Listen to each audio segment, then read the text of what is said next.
go. 12 o'clock on your Tuesday afternoon now. Welcome in. It is the halftime show. No Bill Gunner today. He's got some personal stuff he's going to tend to. Should be back in here tomorrow as we can finally really turn the page over to Alabama, which I'm sure he's excited to do after we spent so much of the day yesterday, really the entire show, quite frankly, focusing on the negatives of the Oklahoma loss, and rightfully so. And we certainly appreciate everybody that weighed in. AAA Heat and Air phone lines, Firehouse Subs text line. And all your frustration was certainly justified as we tried to make sense of where this team is at and how we got to this point and why everybody, rightfully so, is so down on this team right now. And you look ahead to what's coming, and I'll get specifically into that coming up here in a minute.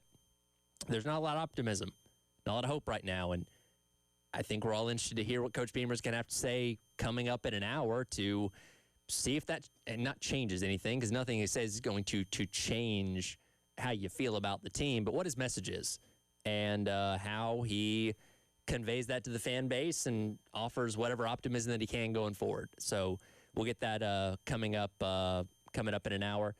Later on in the hour, we'll talk to Jamie Bradford. We usually talk to Jamie Bradford in the 2 o'clock hour on Mondays, but we had so many of y'all wanted to weigh in, vent your frustrations, and rightfully so, that we got Jamie to bump over to today, which we appreciate. So we'll talk to him coming up a little bit later on in the hour as we get his thoughts on what happened on Saturday, as it was a debacle, to say the least, against Oklahoma, and one of the worst, maybe the worst performance in the Beamer era for this South Carolina team. Captain Dave is back.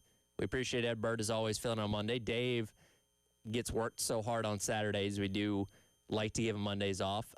Dave, I will say, for as bad as Carolina played, at least Clemson lost too. So there's joy in that, right? A small silver lining in a very dark cloud.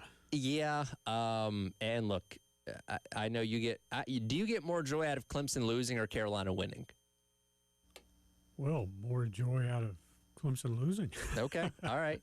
So you're at least happy in that regard, and it would be better, obviously, if Carolina was holding up their end of things. And it's so funny because I think in the offseason we positioned that game with so much potential and so much hype. And last year's game had a lot of stakes on the line, and we didn't know at the time that Clemson was going to get an opportunity to play for the ACC title the next week and get in the playoff that way. We thought that was a true playoff eliminator, that the winner would keep their hopes alive and the loser would be done. And for Carolina, it did at least keeps their hopes alive, even though they did not get selected. But for for Clemson, they needed the help of Syracuse beating Miami to get in the ACC title, win that, and obviously get in the playoff that way. But, man, now this year we could be looking at this as two teams that, for God's sakes, may not even be playing for bowl eligibility at that point. If they both go into that game with 7 losses, which that's only 3 more than they both have right now, then we could end up with perhaps the most low-stakes Palmetto Bowl ever coming 1 year after the most high stakes, which is sad to think about. I hope it's not that. I hope it's not that way, but unfortunately, Dave, both teams are kind of trending in that direction. Yes, that's true. I hear a lot of people say, well, it's great. What if South Carolina and Clemson are both undefeated going into that game? Wouldn't that be big? That would have been great. But I don't see it that way. No, well, the undefeated thing certainly gone out the window. And, rough year for football here in the Palmetto State. But, look, we got a lot of football to get to between now and that game. We are in the midst of the best month of the entire sports year. In case you weren't keeping up, NBA does actually start tonight. It's on NBC, too. So if you've been excited for the return of the Round Ball Rock theme song, you'll get to hear that a couple times tonight with that doubleheader as the NBA season gets rolling. Last night, we learned what our World Series matchup is going to be as Toronto takes Game 7 from the Mariners, this game in Toronto, and punches their ticket to their first World Series in over 30 years, 1993, the last time the Toronto Blue Jays played in the World Series, taking on, of course, the defending champions and the Dodgers, who swept their series the other day and had a couple extra days rest to kind of sit back and kick their feet up, waiting for the World Series to start. That'll get rolling coming up on Friday. Game number 1 of that will be in Toronto. And I give Toronto a lot of credit because I looked at how the series started and give tons of credit to the Mariners for how they started the series. And it's funny, I saw a Grayson Griner in the elevator this morning and, said, hey, I'm so sorry about your Tigers. And, was talking about staying up late to watch the end of that game in their last game of the series against the Mariners. That was the prior Friday. And for the Mariners to go from playing, 15 innings in that game to having to immediately go on the road to Toronto and steal the first 2 games of that series in Toronto, I thought for sure we were well on our way to maybe not the Mariners sweeping the series, but the Mariners winning, because you take 2 games on the road. That's obviously a big advantage to you. And give credit to the Blue Jays for fighting back, being able to force a Game 7, and ultimately winning it last night. George Springer with a 3-run shot there in the bottom of the 7th to propel the Blue Jays into the World Series. And this is the matchup Bill and I, when the postseason started, predicted our World Series matchups. Both of us had the Dodgers on the National League side of things, and he picked the Blue Jays. I picked the Mariners in terms of who was going to represent the American League. And should be a fun series. And I think it's kind of funny that Toronto, being the one team not in America that I feel like the majority of American fans are going to be rooting for, unless you're living in L.A., of course, because the Dodgers are kind of the antithesis of what a lot of people don't like about the power dynamic in baseball, where you don't have a spending cap, can spend a ton of money, just hoard all the best talent and be successful that kind of way. And again, there's no rules against it, so you can't fault them for doing it. But the Dodgers, as likable as their lineup is, it's kind of the organizational thing where I feel like a lot of people don't like them for that reason. And you got a plucky, fun team to root against them with the Toronto Blue Jays, and that should be a fun series. Again, it gets rolling coming up on Friday with game number 1, and if this thing goes all the way to 7, that'll creep over right into the start of November as well, and we'll talk more about that as the week goes along. Last night, you also had some Monday night football. Had a little bit of doubleheader action, and I thought, or Bill and I talked about this yesterday, I like the doubleheader. I like typically when they do the staggered start, where one game starts at 7 or 7:15, then game 2 starts at the traditional 8:15, 8:20 time. So when game number 1 is hitting halftime, you can tune into game number 2, kind of watch the start of that, go back and forth if you want to, because unfortunately when they start one game at 10, like they did with the Seahawks and the Texans last night, I know just by having to get up at the time that I do on Tuesday mornings, not going to see the end of that one. So I did get to watch pretty much all of Tampa Bay and Detroit last night, and that final score, 24-9 in favor of the Lions, isn't quite indicative of how much they dominated the game. I want to say the Buccaneers only had 36 yards of total offense in the first half last night. They just got the field goal right there at the end to go in the locker room without a 0 on the board. But yeah, a pretty thoroughly dominant performance by the Detroit Lions last night, improving to 5-2 on the season, 3-0 at home as of right now.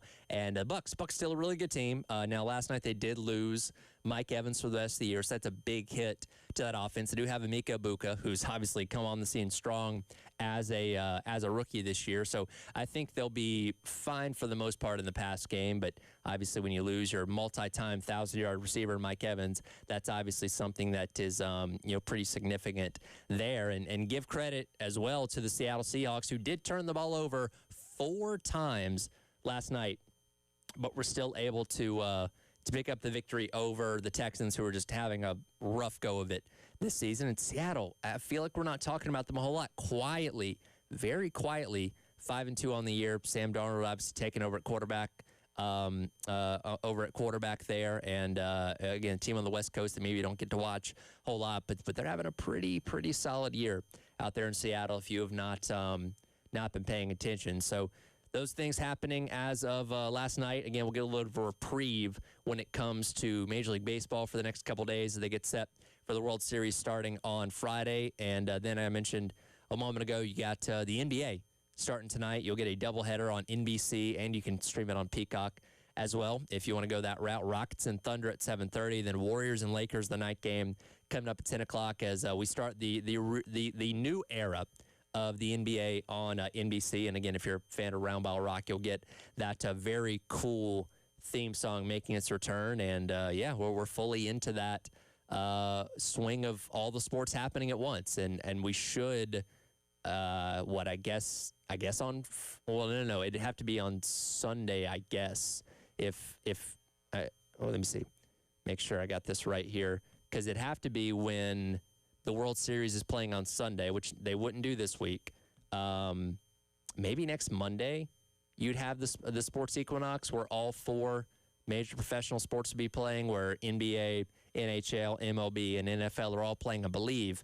Next Monday would be the sports equinox in terms of all 4 of those playing. But it's the best time of year. Again, whatever sport you're into, it's going on. Again, hockey started a couple weeks ago. Their off season is like 2 weeks, it feels like. But that's been going for a couple weeks. You got NBA. We're actually right around the corner from college basketball, believe it or not, as well, as certainly enjoying the month of October as it bleeds into November with, of course, the football season getting down to the nitty-gritty as well. And if you're interested in some football action coming up tonight, you can watch Kennesaw State and FIU, or Western Kentucky and Louisiana Tech playing some Tuesday night action. Kennesaw State, FIU, ESPN2, Western Kentucky, Louisiana Tech. That'd be on the CBS Sports Network. So, yeah, again, best time of year, enjoying all the great sports content and all that. Unfortunately, we're not enjoying this season for South Carolina football, and Saturday's loss was certainly the lowest point of the season. Was it the lowest point of the Reamer era? And where's the hope and optimism going forward coming off the heels of that loss? We'll discuss that coming up next. Again, Jimmy Bradford going to join me coming up at the bottom of the hour as well. It is the halftime show. Tyler Head flying solo, hanging out with Captain Dave here on your Tuesday on The Game.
All right, welcome back in. Halftime show. Sorry, Captain Dave hanging out with you on your Tuesday here on The Game. Dave, kind of give final thoughts of what happened on Saturday at Williams-Brice Stadium, which wasn't fun. Wasn't fun to be there. Wasn't fun to watch back on TV or however you consume this game. There wasn't a whole lot of positive takeaway from it. Offensive line did cut down the pre-snap penalties, which was good. Bakari Swain had some nice punt returns, which was nice. He's, by the way, a midseason watch list for the Jet Award. Very well deserved, especially when you bake in the 3 punt return touchdowns the first 2 weeks of the season. So, good notes there. But for the most part, not a lot of positive takeaways when it came to the game. And a game like this is one of the ones that I feel like we're going to pinpoint going forward, right? There are certain games just in the history of this program, particularly in the Beamer era, that we consistently go back to and say at that moment, something changed or something happened after that moment, right? Let's go back to 2022, the infamous Florida game where you couldn't score any offensive points, took a fake punt to get yourself in the end zone, and you still got waxed by Florida in that game, and nobody, and I mean nobody, gave Carolina a chance heading into the matchup against a likely, at that time, college football playoff-bound Tennessee team. We all know what happened there. That was a pivotal moment in that year for Beamer in his second season. Last year, the Ole Miss game right here at Williams-Brice Stadium, off of a bye, where you get waxed by 3 touchdowns and look very uncompetitive in that game. Again, coming off a bye, which made it look even worse. That was the moment we pointed to last year where we said, okay, that's where the switch flipped.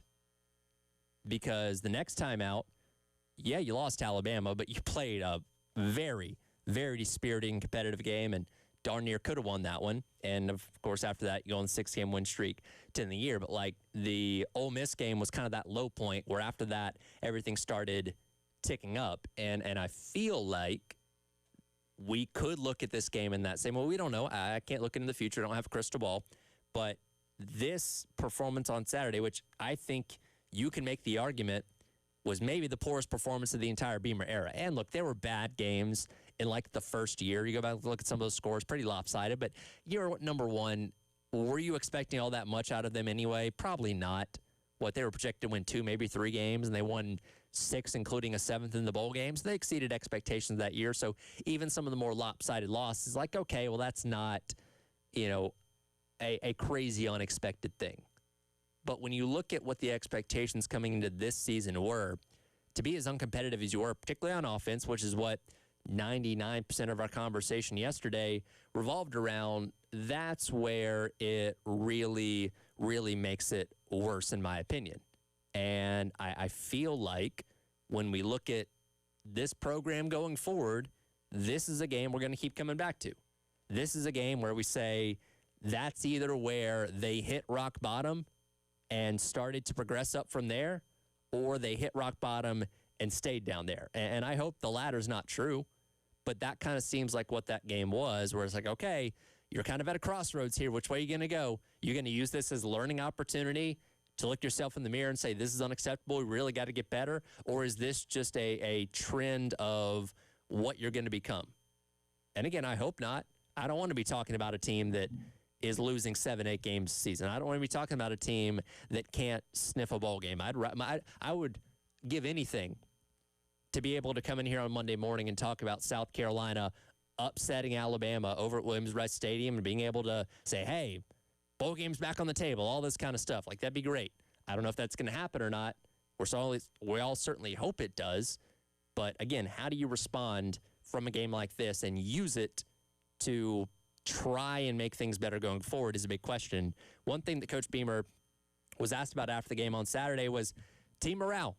What is the morale of the team, and how do you try and keep things positive after a showing like this? Here's what he had to say. If there's any doubt, I mean, you can't question the effort that we played with today, the way that our guys practiced, the want to with injured guys that got out there and fought their rear ends off to play today. Really proud of them. We got the right people in our locker room, and I've got to do more to help them. But every season, Todd, my goal is to get the get the most out of a team and maximize their potential, and we haven't done that yet. We have not come close to maximizing the potential of this team, and as a head coach, I've got to figure out why and get right back to work tomorrow and see if we can be even better Saturday afternoon against Alabama when they come to town.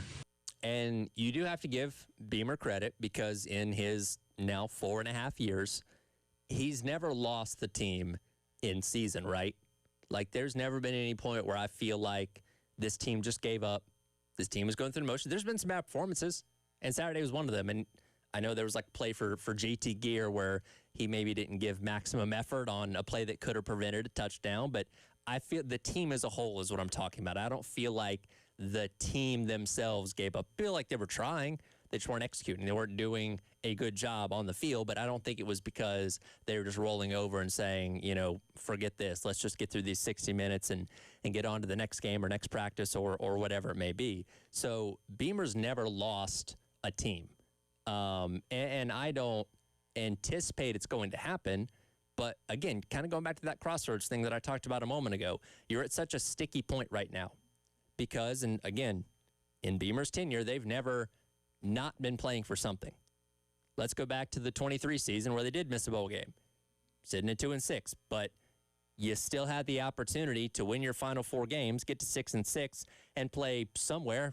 Probably would have been Birmingham or the Gasparilla Bowl or something along those lines, but it would have been a bowl game. Nonetheless, you would have had an extra game, the 15 extra practices or whatever they have for the bowl game. Like, you were playing for something against Clemson. You came up short, obviously, but you went into that final game knowing there was something on the line. If you were to lose these next 3 games, where you get to 7 losses, then you know in your final 2 games against Coastal and Clemson, you're not playing for anything. And that's where the question would come in, like, okay, how does this team stay motivated? How does this team continue to play hard when they know there's not a goal ahead of them? And I know, technically speaking, if not enough teams get to 6-6, they go through the APR rankings of, you know, how your academics are and assign bowl games that way. And nobody's thinking about that, right? Everybody knows 6 is the win number you need to get to, and that's what you're shooting for. And if you were below that, then that's where the mindset can start changing. Again, I'm not saying it's going to happen, and we've got 3 more games to get to before we even get to that point. So want to not get too far ahead of myself here. But again, going back to the thing about what happened on Saturday, that seems like a point where you pivot one way or the other. Say, okay, we hit rock bottom. Are we going to use this to be better? Or are we just going to continue down this path of looking worse and worse and worse until the suffering of a season comes to an end? And you're in a box, right, offensively, because as we've talked about, I have no expectation that they would move on from Mike Shula in season. For one, I don't think you really have another play caller on your offensive staff that you could entrust to handle those duties for the remaining games of the year. You have what you have right now, and that will continue to fuel frustration with the fans because Beamer is not going to, in a press conference today, right? If he was asked a question of, hey, do you plan on moving on from Mike Shula? He's not going to say, yeah, I'm going to do that after the season or whatever. Like he's not going to do that, right?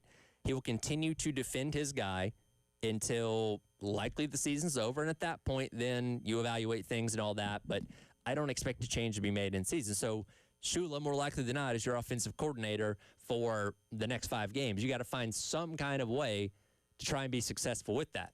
Now, my version of success with what you have on offense is your defense and special teams making some big plays, which you had some of that on Saturday. Defense didn't play phenomenally. They gave up 178 yards 71 yards on the ground to Oklahoma, but special teams, Ferrari Swain got you 2 punt returns to midfield at various points on Saturday and gave you an opportunity.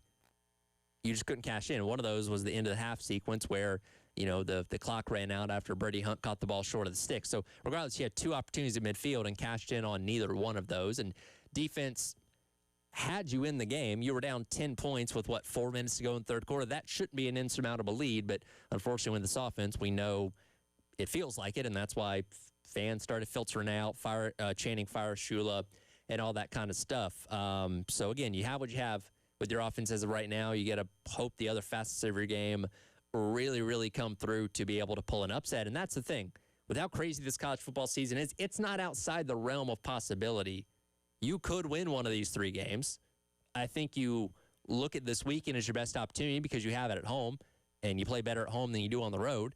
So if you're going to get someone, it'd be an Alabama team coming in off of having 4 straight ranked wins, a coach that does struggle on the road against unranked opponents. Like, here's your opportunity. Now, we kind of said the same thing last week against about Oklahoma, and we all saw what happened. But if you're going to get one, this seems like the most gettable, as opposed to going on the road to Oxford or going on the road to Texas A&M, and we'll see what happens. Again, Beamer will address all that coming up at the top of the hour at 1 o'clock for his usual Tuesday press conference. We'll talk with our guy Jamie Bradford, though, coming up next, as it's typically a Monday conversation. We bumped it to Tuesday this week, and get his take on what he saw on Saturday and where we go from here as we continue on with the halftime show. Tyler Head and Captain Dave along with you here on your Tuesday on the Game.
All right, welcome back in. Halftime show. Tyler Head, Captain Dave, hanging out with you here on your Tuesday. Again, Bill Gunner out for today, but we'll get him back in here tomorrow, and we'll obviously have plenty to talk about with what Coach Beamer has to say coming up in his Tuesday press conference at the top of the hour. But we head out AAA Heating and Air phone lines. Welcome in our guy, Jamie Bradford. We used to talk to him on Monday, but things were so busy reaction-wise, we had to bump him to today. But, Jamie, appreciate you adjusting on the fly. How we doing today, man?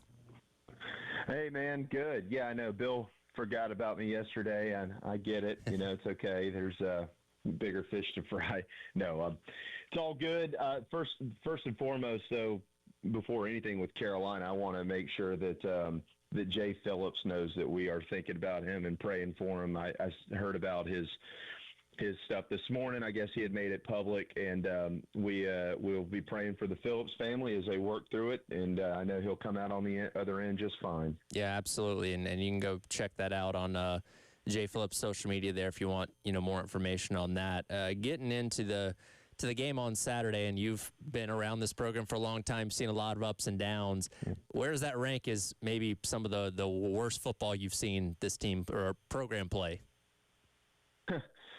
Yeah, I mean, the thing that it's up there, but what puts it there is because of the expectations that this program had coming into the year. I mean, if you go back to 1999, if you go back to certain performances earlier in Shane Beamer's tenure, if you go back to certain offensive performances under Will Muschamp, under Steve Spurrier, under Lou Holtz, I mean, there were some pretty terrible ones. I remember, Auburn in 2005, South Carolina called 2 timeouts before the first snap of the game when Antonio Hefner was the starting quarterback over there on the Plains, and you knew from that moment it's going to be an awful, awful day. But, that was a coaching change, and they were trying to get things in order, and they were dealing with some stuff. And this team came into the year with such high expectations, as high as we had around here in a long, long time. And it was an offense that was returning a guy who was expected to contend to maybe win the Heisman Trophy. And so, it's continued to fall flat throughout the season. And then it culminates with that.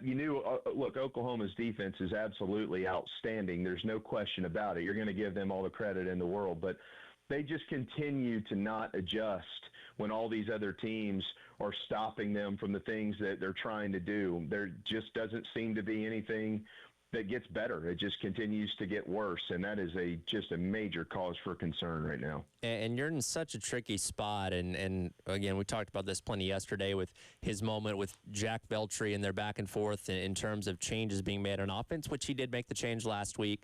Moving on from Lonnie Teasley, I'll give credit to Sean Elliott because that crew did not have a single pre-snap penalty on Saturday, which was a step in the right direction. But as we've talked about as well, you don't really have anybody in the offense that you feel like would step in and call plays if you did move on from Mike Shula. So it does seem like you're going to roll with him through the next 5 games, good or bad. And you just got to kind of deal with that for the time being. And assessments, I'm sure, will be made once the season's over. And we can talk about that when that comes. But it seems like Shula is your OC for the next 5 games, whether we like it or not. I mean, it does as it stands today. But, I mean, I would ask this question, how much worse can it get, Tyler? True. I mean, you know what I mean? I mean, I don't know. I mean, we know enough about Sean, obviously. Sean's been around here a long time. Mike Fury, we know his background. I was actually reading an article last night on him. It was, I think it was titled, How Fast Can We Score 40 Points?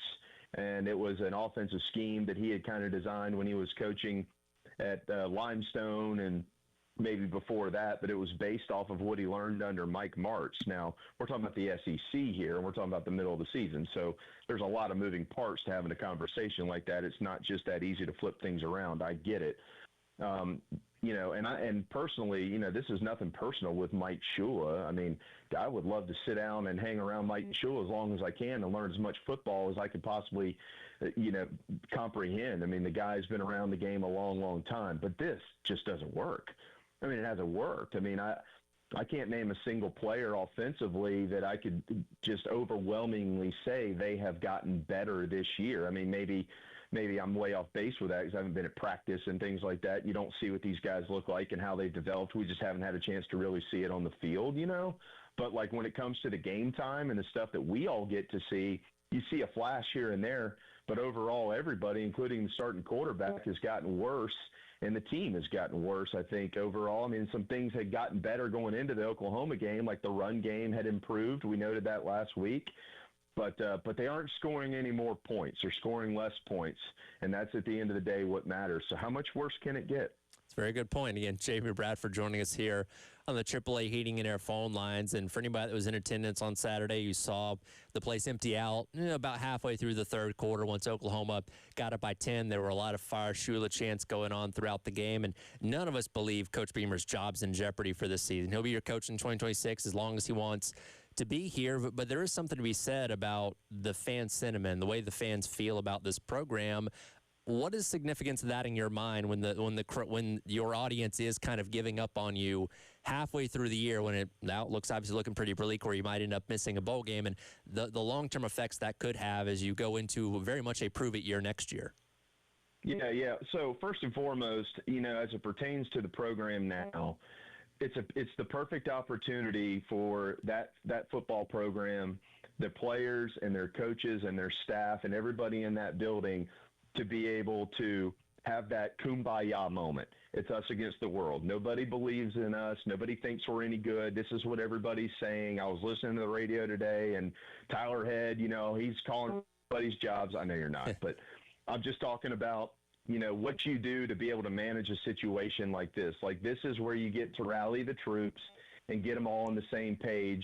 And now, does that mean that's going to result in wins? Well, no, it doesn't mean that it's going to result in wins at all. Like, as a matter of fact, I would anticipate you're going to see a bunch of change over the next few weeks and into the offseason for South Carolina football, whether it's on the staff and players departing in the portal, adding players in the portal. There's going to be a lot of new faces in Columbia next year, and that's generally what happens when you have seasons like this. But this is where you get to test the strength of that culture that you have been bragging about. And Shane isn't lying to anybody. They have a great culture at Carolina, but it can fall apart quickly when you don't win games. So the resolve of that team, we're gonna see what that looks like. Guys like Derek Moore, very, very important right now. Keeping everybody on the same page, because you just don't know. Like, we can all predict, and rightfully so right now. Rightfully so. Nothing that we've seen from this team in the last couple of games indicates that they're going to go out and pull a major upset this weekend or the weekends that are coming after that. I got it. I'm on the same page as everybody else. Hey, look, man, you can't convince me that they're going to find a way to beat one of these teams based on how things have been going. I hear you there. But that doesn't mean that the group in that locker room can't believe that. Sure. Just because we believe it doesn't mean that they can't believe it. And you just never know when that team on the other side of the field is going to have a terrible day, where the ball falls out of their hands and they can't complete a pass and the guy fumbles the snap on the goal line or whatever it is.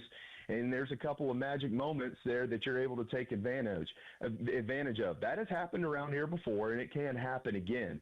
So this is a critical point to be able to kind of get those guys together and say, nobody believes in you, so let's go out there and believe in ourselves, and maybe we can start to change that again. Well, and certainly this college football season has shown you that nothing's impossible, and we've had chaotic Saturday after chaotic Saturday. Maybe this weekend could be that same thing. Before I let you go, got about 2 more minutes here, kind of switching gears over to baseball. This Tony Vitello thing to the San Francisco Giants, very unprecedented when it comes to a college coach being looked at in a potential manager type of role with a Major League Baseball organization. What's your take on this? Well, what do you think about this and the effects this has on not only the SEC going forward, but college baseball as a whole if they make this move?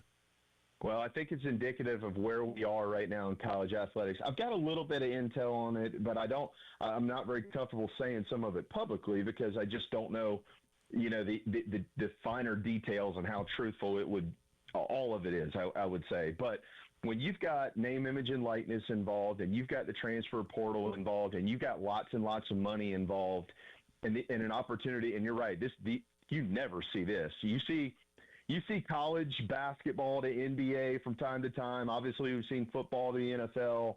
College baseball to the big leagues, doesn't happen.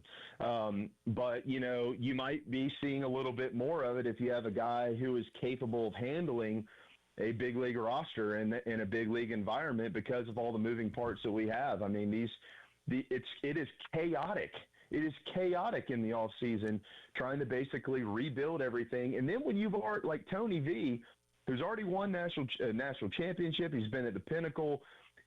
Staying up there, like once you've got there and you just slip and fall backwards a little bit, all of a sudden you're not as popular as you once were. And he's not dumb. He knows that. So, could this be a sign of things to come? I think it absolutely could be. Now, is everybody capable of going from the SEC or college baseball to the big leagues? Absolutely not. It's not going to be widespread.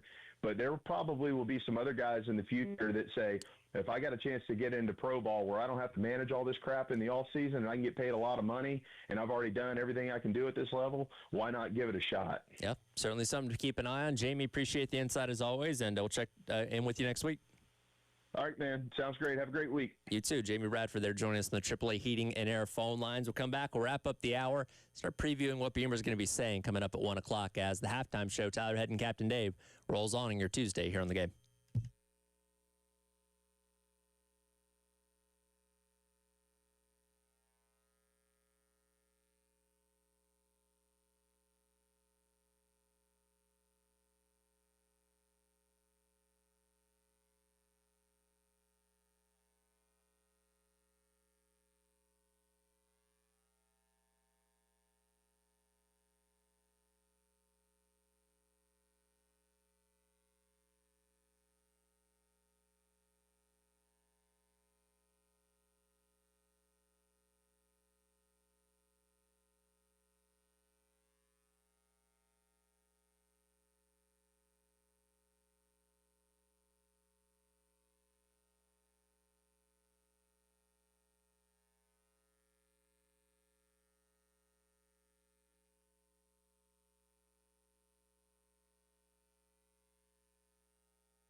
All right, welcome back in. It is the halftime show. Tyler Head, Captain Dave, hanging out with you on your Tuesday here on the game, about 10 minutes away from Coach Beamer taking the podium. And we'll listen to his presser live as he gives final thoughts and answers questions for the last time about what happened against Oklahoma and slowly starts to turn his attention to Alabama coming up this week. And Kalen DeBoer spoke yesterday about South Carolina. We'll probably get in to some of what he had to say coming up on tomorrow's show. And I think we're all interested to see where Beamer goes with some things today. And starting off, what's his mood, right? And what kind of mood is he in at this press conference? Jack and I were joking about this earlier on this morning. You know, it can be kind of predictable with Beamer, especially coming off a loss where, again, Saturday's very down in the dumps, you know, coming off the heels of a loss, as you kind of would expect him to be. Sunday press conference or teleconference, excuse me, he's still about that same kind of vibe, still very down, still very sad. But by Tuesday, he's usually turned a corner, no matter how bad the loss is, to where he's a little more positive, a little more cheery. Now with all the negativity coming away from Saturday's game, and including the clip between him and Jack that has gone viral, not only within the Gamecock fandom, but in greater college football. It's gotten national attention. I do wonder what, if any, kind of effect on his mood that'll have. So we'll see coming up in about 10 minutes. And what answers does he have, right? And Jamie Bradford and I were just talking about it a moment ago. I don't know if he's going to make a change in the season. I don't think that he is personally. Maybe you go Mike Furrier or somebody else to zero, see if things get really bad. But, you know, he's not going to stand up there and say, yeah, by the way, if Mike Shula's offense doesn't get any better this weekend, we're going to fire him on Sunday. Like, you're not going to get something along those lines. And as much as it's come up in response to the back and forth with Jack, he's probably going to talk about something to do with what they've seen in practice this week, the reasons for optimism, and all that kind of stuff. And, I know, especially with the season that's kind of going sideways like it is, that's the last thing that people are going to want to hear about, is how well you're practicing or what you're seeing out of practice and all that kind of stuff, because unfortunately it's not translating onto the field. But as far as what you have to go off of between what happened Saturday and what's happening today, practice is all you got. You know, they don't practice on Mondays, but they film review on Sunday, do some stuff then, and I believe Monday is their off day, and they get back on the field today. So all you have to really go off of, if you're Coach Beamer, is what you've seen in practice. So again, I imagine that's going to, end up coming up today in this presser coming up here in about 10 minutes' time. We'll obviously get an update on the injuries as well as the suspended players. So if you didn't catch this on Saturday after the game, because Brian Rowe and Vontae Miles popped up on the injury report kind of last minute going into the weekend as guys that were out, and which was really surprising. It was like, okay, did something happen on Friday in practice or whatever? And Beamer addressed it after the game that those two, along with Anthony Addison, were actually suspended from Saturday's game for a violation of team rules. We don't know the specifics on that. He did anticipate that they should be back this upcoming weekend, so we'll probably get an answer or some kind of update on those guys coming up here in a few minutes from Coach Beamer, as well as whatever injuries he cares to talk about, which he'll probably punt that to the availability report coming out tonight, because that's kind of the norm when it comes to the Tuesday press conference. And he'll also probably get the chance to talk about what Alabama does well. And last week in his press conference, he even gave the warning, like, hey, just look at the numbers on Oklahoma. There's going to be some negative plays. They're going to get in our backfield, sacks, tackles for losses, which they did in spades on Saturday. Now, Alabama's defense is not as dominant as Oklahoma's is. They're good, though. Good enough to win them 6 games, right, out of the first 7. And in doing my early research on Alabama's numbers and stuff like that, good offense. Unfortunately, for the 3rd game in a row, you are playing a team that does struggle to run the ball, but both LSU and Oklahoma end up having season highs running the football against South Carolina's defense, and you're hoping that Alabama doesn't use this as a get-right game for things on the ground this upcoming weekend as well. And, again, going back to what our optimism is and hope for this weekend is that Alabama, coming off of 4 straight wins against ranked opponents, with 2 of those games coming on the road, that this is the game where they come in a little bit weary. Again, DeBoer has struggled on the road historically as a heavy favorite against unranked teams on the road. And you hope that's where Carolina can hopefully take advantage this upcoming weekend. So we'll see. And again, Mirrors are going to address that and a whole lot more coming up here in about really 5-6-ish minutes. As, again, we kind of turn the page from what happened against Oklahoma to looking ahead to Alabama this weekend. So we'll get into all that. And, of course, once Beamer's done, we'll kind of react to what he does have to say coming a little bit later on in the hour. Terry's going to jump in here with me from 2 until 3, and we'll discuss plenty of that, as well as what else is going on around the world of college football as well. This is the Halftime Show. Tyler Head and Captain Dave along with you here on your Tuesday on The Game.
All right, welcome back in. Hour number 2. It is the halftime show. We are keeping an eye on the podium, waiting for Coach Beamer to take to it to talk about what's going on this week in Gamecock football. Obviously, again, give some final thoughts on what happened against Oklahoma and start turning the page to Alabama as the Crimson Tide come into town. Once again, ranked very highly, number 4 team in the nation, coming in off a hot 4-game winning streak. And I believe, Dave, he is ready to go. Got the thumbs up. Here we go. Get to Saturday in Williams-Brice. Big challenge. Alabama's got a fantastic team. Coach DeBoer has done an amazing job with them. Great athletes on defense, really good players and dynamic on special teams, and then a quarterback that is playing better than any quarterback in the nation right now. I mean, this guy is on fire. He's a great young man. We tried to recruit him here. Great young man, great player, great family, and really happy for his success. Some of the throws he's made this season, I mean, just are mind-boggling. He's playing at a high level. Their offense is operating at a high level. Got a big challenge in front of us, but I know our guys are really looking forward to the opportunity to go compete Saturday afternoon in Williams-Brice Stadium again. And certainly disappointed with last Saturday, but new week, and this is another opportunity for our guys to get better this week and go compete and hard at it. Questions? David, how you doing? Great. Shane, first, any update on Dylan, the other injured guys? Should all be good. I think everybody will be back and healthy this week except Casey Henry. He'll be out. Don't think he'll return this season, but certainly not playing this Saturday. But everybody else was back out there and practicing today. And 2 years ago, you guys had a lot of injuries along the offensive line. I'm assuming you probably tweaked something at the year. Do you see some of the same stuff happening as then, or is this just different?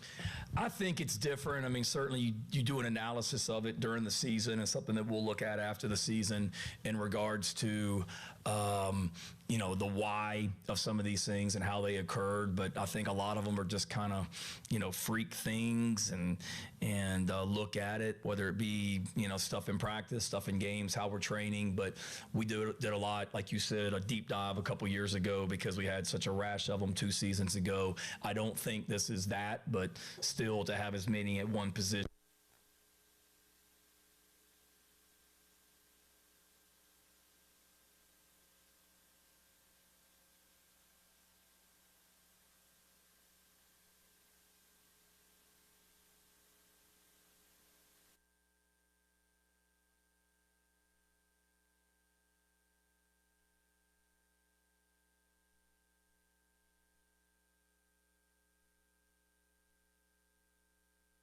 Well, okay then. Sounds like Beamer's having some technical audio problems there, which is obviously not good. As we'll hopefully, it looks like they're making some technical changes there, so hopefully we get that back online. And when he does, hopefully that sound will come back through coming up here in just a second. So Dave, keep me updated when you do hear that. It's back. Okay, it's still going, no sound. All right. Well, hopefully they get things corrected. I think, did we have this problem post-game Saturday as well? Did I remember that correctly? You're correct. Yeah, so sounds like they're having some technical problems across the street, which is less than ideal, but hopefully we can get that going back rolling here in just a second. For one thing that I can take away from the first 2 minutes that we were able to hear is that Casey Henry likely out for the rest of the year. You heard David Kleiniger ask the question in reference to all the injuries. And again, I kind of expected Beamer to just say, oh, we'll look for the availability report coming up, for the first one for this week coming out tomorrow night. And that wasn't what happened. He did say that most everybody should be back, but Casey Henry, unfortunately, does seem like he's going to be lost for the year. And, man, you talk about a guy that's just been dealing with injuries his entire time here at Carolina. Again, this was a guy that, started the 23 season against North Carolina, and then he made 2 or 3 plays into that game before getting injured, lost for most of the year. He came back later in the season, but dealt with some more injuries there, injuries last year, and then obviously now, which that sucks for the kid. But regardless of how he's playing on the field, that just sucks for the kid, and I feel for him in that way. And that means that you're not going to have what was your better performing offensive lineman from the season so far for the stretch run of the year. So Tree Babalade Shavius Shivers, sounds like those guys will be your options at right tackle as the season goes along. And again, we didn't see like a huge drop-off, I felt like, with, with Tree playing that spot as opposed to Case and Henry. So that looks like that's what will continue as of right now. Again, we're still working on getting the audio back there with Coach Beamer's press conference to likely hear some more of his answers, but some technical problems going on across the street that's preventing us from doing that. So we'll see. We'll see if we can get that corrected here in the next couple of minutes, hopefully. But, yeah, in case you didn't hear that first part there, that Case Henry looks like he is going to be lost for the season. I believe we're getting it back coming in now. Yeah. Seem to be a lot All right, there we go. of noise on the outside. How is that handled internally, either in terms of using it as motivation or blocking it out? Block it out. If you're spending time listening to that noise, then you're not doing the things that you need to be doing to get better. You're not doing the things that you need to be doing to win. When our players walk out of the locker room each and every day, they see a sign on the door of the locker room that's there permanently that says, starve your distractions, feed your focus. And I love that. I mean, starve your distractions, all the things that are cluttering your mind. Starve it as much as you can and feed your focus. And again, I understand there's noise out there, and there should be. I'm not happy with where we are right now, and I'm going to get it fixed because we got great young men in this program, and as the leader and as the head coach of this program, I realize that I'm letting a lot of people down right now with the way that we're playing. Our players that I feel like I'm letting down, our coaches, our players' families, our coaches' families, the student body, the 80,000 people that pack Williams-Brice Stadium every Saturday. The state of South Carolina, from Charleston to Myrtle Beach to the upstate to the Midlands, there's a lot of people that live and die with Gamecock football on Saturdays, and I get it. They're not happy, and neither am I. And I take that personally because I truly feel like I'm letting a lot of people down right now. And I'm working hard each and every week to try and to get it fixed, making the decisions schematically, personnel-wise, staff-wise, each and every week to get it fixed. And it's a process, but we're going to get it fixed. We're not far off from where we want to be. Rick? There's no microphone, Rick. Shane, Boaz was in here, and he said that one thing the offensive line needed to do is play meaner. How does Coach Elliott help in that regard? Yeah, I think, there's plenty of instances before Coach Elliott got here as the offensive line coach where we were playing mean up front, and I can show you examples on tape of where we, did that. There's a play that we, there's multiple plays of that, but that's a mindset. I think that comes from, just eliminating clutter in their heads. Not saying that there was, but the more we can do, just eliminate clutter in their heads and make it simple for guys to just go play and come off the ball and not have to think so much. And we've got tough guys in that offensive line room, and they want to play that way, and we just need to continue to help them. And certainly Sean's personality allows that to come out in them, to say the least. Okay. Shane Miller, you talked about. Hi, Jack. Hey, Shane. Hope you're doing well. You talked about fixing it, but where in your mind does that process start, and what are the steps you feel like you, in your mind, with the team need to take to get to where you eventually want to be and get back with the wins and stuff? Yeah, I think it's it's week to week, it's day to day, it's season to season, whatever. I mean, it's things that I'm looking at each and every day. In the short term, it's the decision I made from a staffing standpoint last week or 2 weeks ago to follow up on your question from Saturday. If I felt like more changes on offense were warranted right now and that was best for us, I would certainly do it. I don't right now. And I see what we're trying to do. I see how it's being coached, and I see the people and how they're working, and it's not good enough. But I look at it as, okay, how can I, as the head coach, continue to do the things right now in the short term, meaning in the middle of the season, to fix it. And it might be something from a personnel standpoint, who we're playing with on offense and defense and special teams. It may be something that as the head coach I step in and say, from a schematic standpoint, we don't need to be doing this anymore, or we need to be doing this more. or less or more, which I have.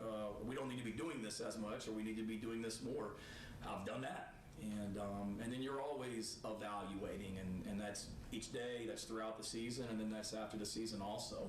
And, you know, it's like I told our team this morning, Jack, we're 3-4 right now. Nobody's happy, but nobody's coming to save us. What we have on this team is what we are right now, and it's not good enough, but we've got the people, the players, and the coaches to get it right this season. And it's cliche, but it's true. You just go right back to work and just keep trying to get better each and every day. Good, young man. Go ahead. Hey, Coach. Osley Lewis with Carolina News. Hope you're doing okay. After the game on Saturday, you said that you still had high expectations for this team. In your mind, what is the goal, your goal for this team now? Like I said on Saturday, I mean, it's going 1-0 each week, starting this week, which will be a big challenge, but it's maximizing the potential of this year's team. And we haven't reached that potential. I, as the head coach, have not gotten the most out of these players and coaches, and that's what we're working hard on to do. And that, to me, is still the high hopes and the high expectations that we have to be able to get the most out of this team, whatever that is record-wise. Let's do it, and maximize this team. Matt. When you look at Alabama, they started off their season with that loss to Florida State, but now they've reeled off 4 ranked wins in a row. When you look at what they're doing, what are they doing so well that's allowing them to be on this streak of really good wins at the moment? I think it starts with hey, we're back. Did you get all the audio from that, or do I need to go back and say everything that I've said for the last 10 minutes? I'm joking. I said repeat it. Yeah, hopefully we got it.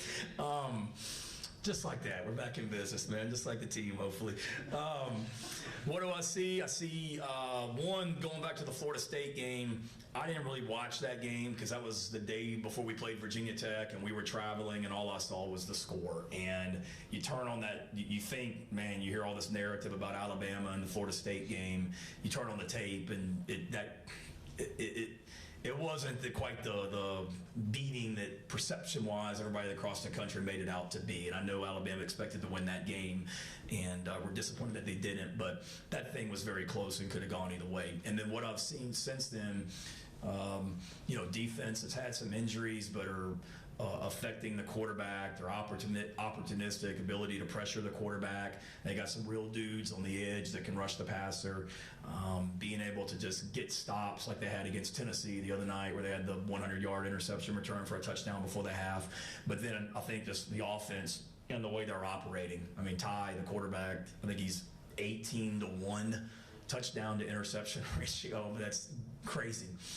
So he's throwing touchdowns. He's not turning the ball over. And then they're holding on to the ball. If you look at their time of possession in their last 4 games, it's like it's like 38 minutes, 36 minutes, 35 and 32 maybe. So they're controlling the ball, not meaning they're like ground and pound. They're just staying on the field, and they're operating at a high level, and their defense isn't having to be out there long because the offense is moving the ball efficiently and protecting it. They're not turning it over, and they're moving the ball, which is a pretty good combination to have as an offense. Jordan.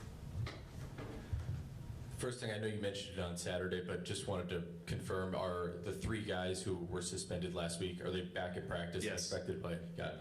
And then you mentioned kind of with the offense that you have to look at it, evaluate it, and say, hey, do we need less or do we need more? As you've looked through it this week with you and Mike and the rest of the offensive staff, do you think you need less or do you think you need more? Yes. David. Shane, kind of off topic here. When you were growing up playing ball, before high school, whatever, how important was it for you, for your parents, to be there at the games? And especially when you got into high school ball, how difficult was it knowing your dad probably couldn't be at some of your games? Yeah, it was very, very important. Loved having them there, certainly. You want, to see your family after the game and everything. So growing up, playing whatever it was, football, basketball, baseball, growing up, you always wanted your parents there. My mom, I don't think she ever missed anything. She was always at stuff. It was tough for my dad once I got to high school because he was traveling on Friday nights and wasn't able to get to the games. But fortunately, my senior year in high school, he we made it to the state semifinals my junior year and senior year of high school after his season, so he was able to see some playoff games. And then my senior year, he was able to get to a lot of the home games before he got with the team on Friday night. So that was very important. My mom was always there for sure. Then I played baseball my senior year in high school. My dad used to always take a golf trip with some buddies to Myrtle Beach every spring, and he scheduled the golf trip for when the playoffs started in baseball, and we upset Carroll County High School in 1995 in the playoffs, and I don't think he thought we were going to win the game, and he had to leave his golf trip in Myrtle Beach to come back to see us play Christiansburg for the district championship, I believe, which he did, you know, and I still remember that, so that made an impact on me, whatever that is, 40 years later, 30 years later, can't do math, but that was 1995, so yeah, just having that presence and making an impact, and then something that I try and do now with, you know, my kids, and we've got other coaches on the staff who have kids, and I want them to be able to, you know, see their sons or daughters play. It's a challenge during the season, but, you know, if we have to leave the office, somebody's got to leave the office for an hour on a Tuesday afternoon to go watch somebody play, I want them to be able to do it and then get back and get your work done. Are we in the back now? Shane, you mentioned how when there's a lot of noise, the players in the locker room don't listen to it, but when there is noise maybe surrounding the coaching staff and the job of the team, is there conversations with your coordinators, the rest of the people on your staff, about assurances given, not even talking about it? How does that work when talking with your staff about the noise?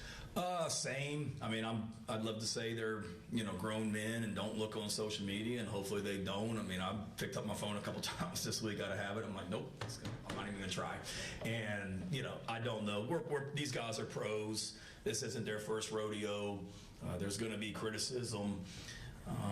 You know, I saw a great article, a great quote from Nick Sirianni, the head coach of the Eagles, that he told a reporter the other day after they started out the season and then they lost a couple of games, and the masses were not happy in Philadelphia, and it was kind of along those lines. If you're listening to that or you're allowing it to clutter your mind, you're not doing the things you need to do to get it right.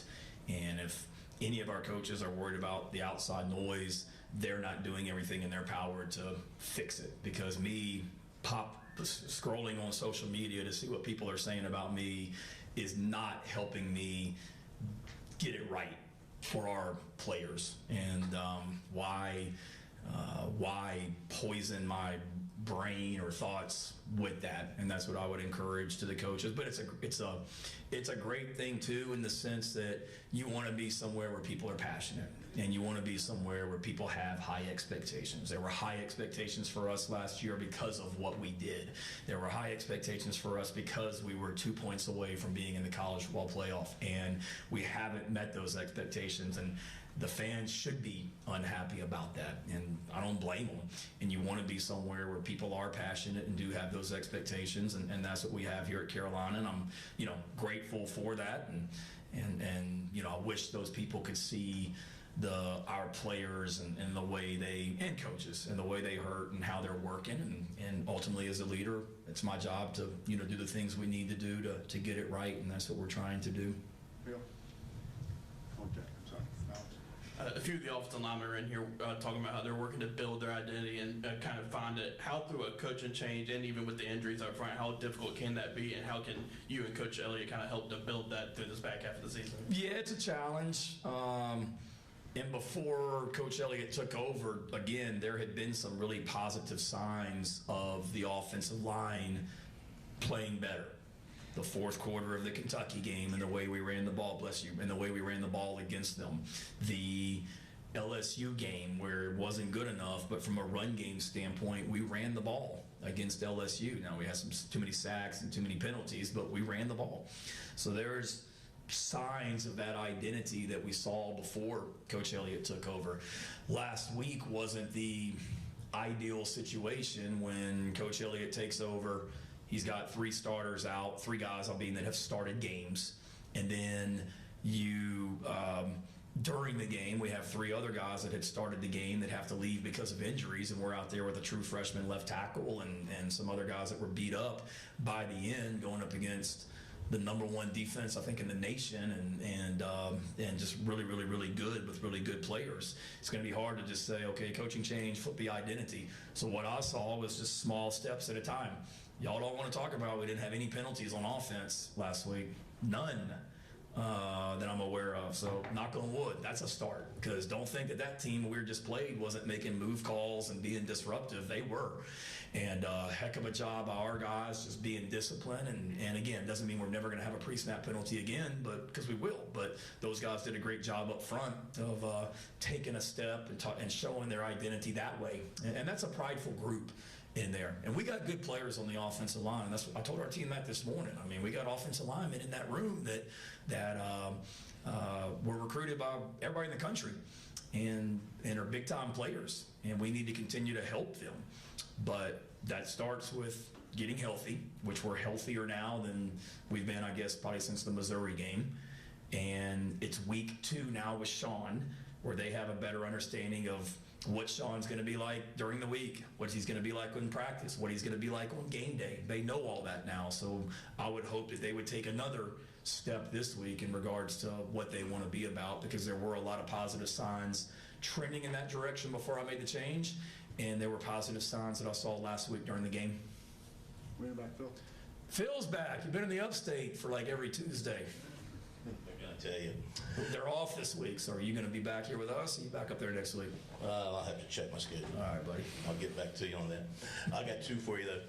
The other 5, just to be clear, the other 5 offensive linemen who've been injured, they're all good to go? The other 5. Besides Case, and you said it's going to be. Yeah, the other 5. Tro was at practice today. Nick Sharp was practice today. Tree practiced today. Nolan Hay practiced today. Yes, every offensive lineman except for Kaysen that has played in games practiced today. And then I know it's a different season, different teams, but for the guys who played in the Alabama game last year, coming so close, can they relate to the others about it's Alabama and they're really, really good, but we showed last year we could play with them and we can beat them here? Yeah, I think our guys have that understanding or that belief anyway, based on, who we believe we are, whether it's Alabama or anybody in this league.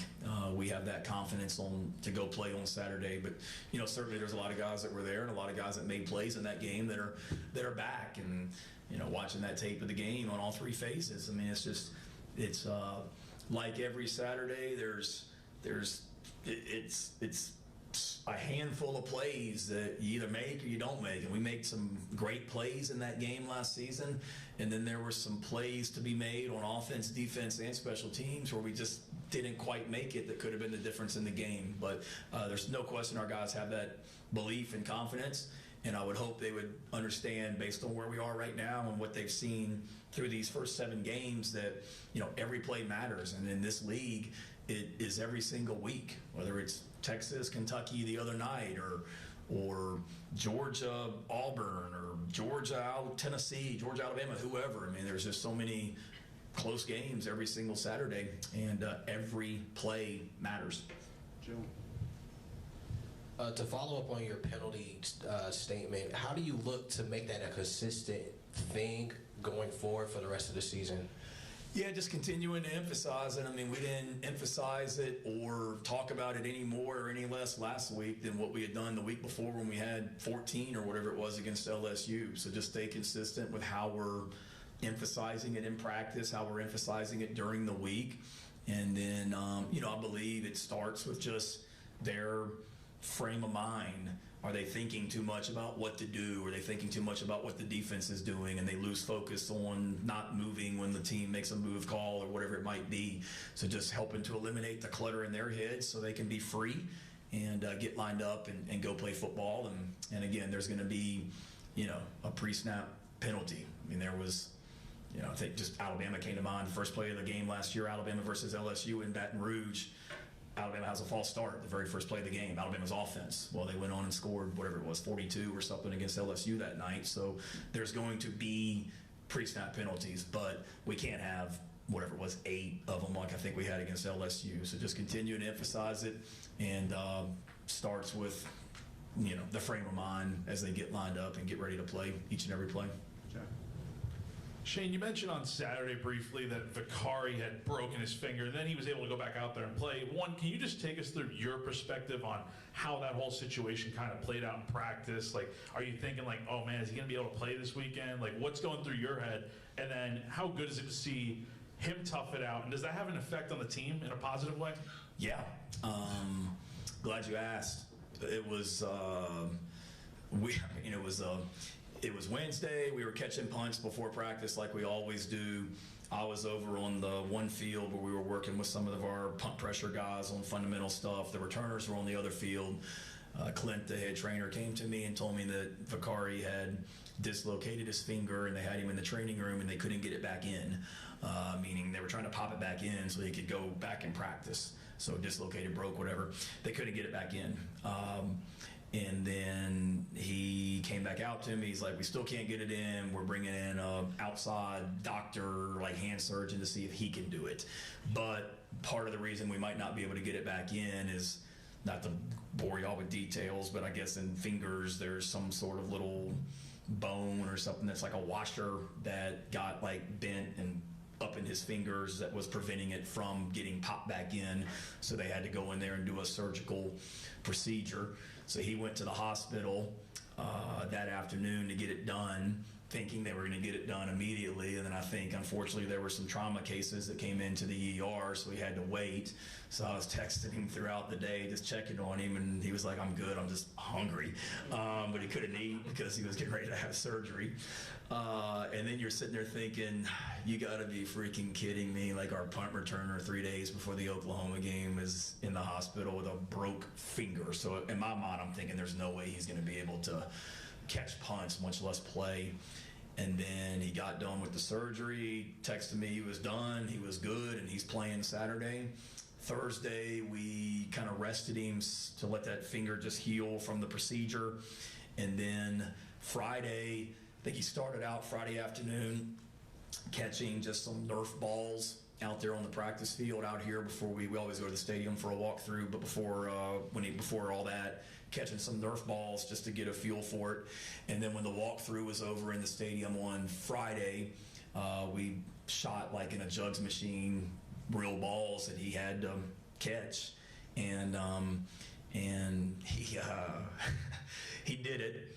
So you feel pretty good about it. You're like, okay. And then you guys see us in pregame warm-ups. He always catches the punt at the end of pregame. We punt, we cover, he catches it. We run into the locker room, and he told Jalen to catch it. And I'm like, what are you doing? He's like, well, Jalen needs to catch it. I don't want to drop it. I'm like, well, buddy, you're about to play in 30 minutes. So I'd rather get it out of our system now if we're gonna drop one.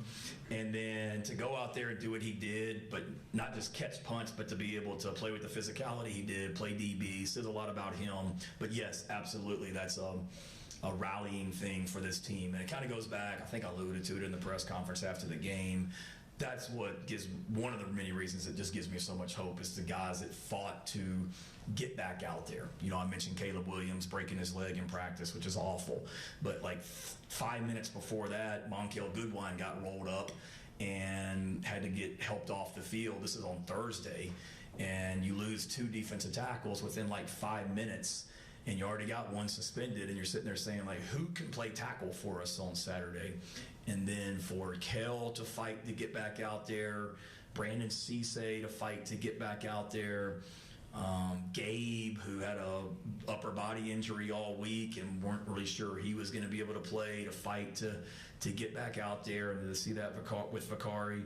That was, you know, pretty awesome. And then guys that got banged up on Saturday that just refused to come out and laid it all on the line. So, you know, that's what love coaching these guys, because it's important to them. But definitely what Vicari did was a rallying thing for a lot of guys. Yeah. I won't give you a hard time for forgetting to mention Shed on your offensive line. Shed practice today. Okay. Yep, Shed practice. Going back to Kaysen, and he's obviously had to battle back from previous injuries before. How's he dealing with this since he's, you know, like I said, come back and played a lot, then back at this? He's doing okay. I know he's frustrated. I mean, that's one of the leaders on our offensive line and one of the guys that plays with the right mentality that you want on the offensive line. So hate it for him. He's frustrated, to dislocate his shoulder on the very first play of the Missouri game, jog off. I mean, that's not ideal for anybody. I think from Cason's standpoint, he just wants to get it fixed and be able to be healthy. And he hasn't been able to do that, a lot during his time here. He, I met with him yesterday. I've had a lot of individual meetings with guys the last few days, but all positive. But met with Kason yesterday, and he's frustrated, but in good spirits, and is just eager to, get well to where he can play and play the way that he wants to play. Start with David. We'll end with David. John's got a hand back there. John's been waiting patiently. I didn't mean to steal your thunder, but. Shane, it seems to be a surprise that the line has struggled this badly through this season. Was there, you look back, hindsight 2020, but is there anything that you guys maybe could have done different as a coaches have to say, hey, this may not be what we're looking at, and not be so surprised next time? Good question. I felt good, coming into it. When you looked at our offensive line last season at this time, I knew we were losing our center in both guards, and we knew that we needed to replace those guys. And as I looked at it last year at this time, I knew we had Shed coming. I knew we had Marquis coming back. We had Tro. We had guys in the interior of the offensive line that we felt good about. And then when you bring back both your tackles, really feel good about it, and Tavy and Tree. So there's 4 offensive tackles. I mean, Tavy played the whole second half of the Alabama game last year, basically. So that's 4 tackles. And then you got some talented guys that you've recruited that I said, okay, it's time for them to now take the next step as players. But we need to go out in the portal and increase the depth on the interior of the offensive line. And we did that. I mean, we brought in guys like Boaz and Rodney and Nick and liked their tape, still do. I watched Nick Sharp's tape last year against when he was at Wake Forest playing Clemson and Ole Miss, which y'all know they've got defensive linemen and really doing a nice job in those games. There were other offensive linemen that we tried to get in the portal that chose not to come. I can't make guys come here. And there were guys that we brought that are, 2 of them, 3 of them we brought in on visits that are starting at other SEC schools right now. And they came here on a visit, and for whatever reason, they chose not to come here. But felt good about that group coming into it because of who we returned and the guys we brought in. And would certainly, I'd be lying to you if I said I wish we had made more progress with them. There's no doubt about it. We haven't progressed fast enough, but and not to make excuses, it's been tough. I mean, we've started 3 different centers. We've had, a different offensive tackle because of injuries, and different guys have been banged up in there. But optimistic those guys can, going back to a successful season, can maximize their potential here over these last 5 regular season games and take the steps and be the players that we want them to be. We'll take one more, John Little. All right. Thank you. You mentioned just a minute ago that you've had several individual player meetings here recently, last few days. More so than usual, or what's kind of brought that about, that those have been required or needed? I would say more so than usual. It wasn't, I wouldn't say more so than usual. My door is always open, and I meet with guys regularly, so this isn't one of those like, oh my God, crisis, let's start having individual meetings. Some were just me bringing in some guys on offense and defense just to really just check on them. And, hey, man, how you doing? And how can I help you? And having those conversations. One was a player a freshman actually, that wanted to meet with me, that came in my office and honestly got emotional to say, I want to be doing more to help the team. I hate losing, and we got the right people on this team. I want to be doing more to help us, which, I told him that's the best thing that happened to me yesterday, was seeing a guy like that come in that cares and wants to get it right. I'll be honest with you, a freshman texts you on 10 o'clock on Sunday night that he wants to meet with you the next day. You're like, oh, crap. He wants the red shirt, thinking about transferring, and he came to my office. I'm like, is this about, your 4 games? And he was like, heck no. And then he talked about that. So those are the meetings that I had. And it's just another testament to how much it hurts me that we are where we are, because I want these guys to have so much success. I want the 80+ thousand people that are in Williams-Brice Stadium every single Saturday to see a win from the Gamecocks. And I want all the people, like I said at the beginning, from the Low Country to the PD to the Midlands to the Upstate, to have success and be able to walk into their line of work on Monday morning or school proud about what the Gamecocks did on Saturday. And as the head coach, I'm not getting that done, and I know I'm letting them down. But what gives me great hope to get it turned to where we want it, because we aren't far off, we're not, is players like that. And then everybody on our team. We got a bunch of really good young men on our team that I wish everybody could see how we practice, because it matters. I wish they could see how we walk through, because it matters. I wish they could see how we meet, because it matters. And now we got to take all that great stuff we're doing and do that great stuff on Saturdays. And that's just what we haven't been able to do consistently enough, and that's what's frustrating. Thanks, John. See you guys. All right, there you go. Shane Beamer's weekly press conference. Will come back and discuss some of the things that he had to say as the halftime show continues here on your Tuesday on the Game.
All right, welcome back in. It is the halftime show. Tyler Head and Captain Dave along with you here on your Tuesday on the game. Of course, you just heard Coach Beamer there giving his usual Tuesday press conference. For one, his mood was good. Again, kind of follows the trend of when you have a loss, typically Saturday pretty sour after the game. Understandable, losing obviously.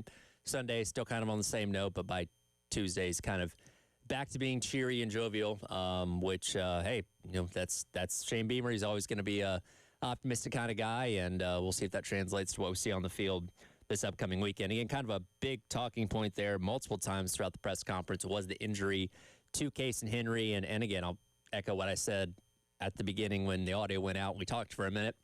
You feel for the kid, and Beamer was even asked about it there at the end. How's he dealing with it? Because this is a guy that really hasn't had an opportunity to really stay healthy in his time here at South Carolina, and especially when you consider the fact that he had become one of your better offensive linemen this year, maybe the best overall when you kind of look at all things considered. And look, this doesn't mean he was setting the world on fire and going to go be a first-round draft pick or anything like that, but he was doing a fine job at the right tackle spot, compared to what he was doing, say, maybe a year ago. And you certainly feel for him and wish him the best. And I don't know where he's at with eligibility and all that kind of stuff, but, that's tough pill to swallow to not be able to finish out the rest of the year. And from what it sounded like, everybody else was good to go, including Shed Surratt, as he got asked about a little bit later on, that he was back in practice after he's dealt with some injuries this year as well. So hopefully he'll have as many hands on deck as possible to try and get this offensive line, going back in the right direction. Again, you had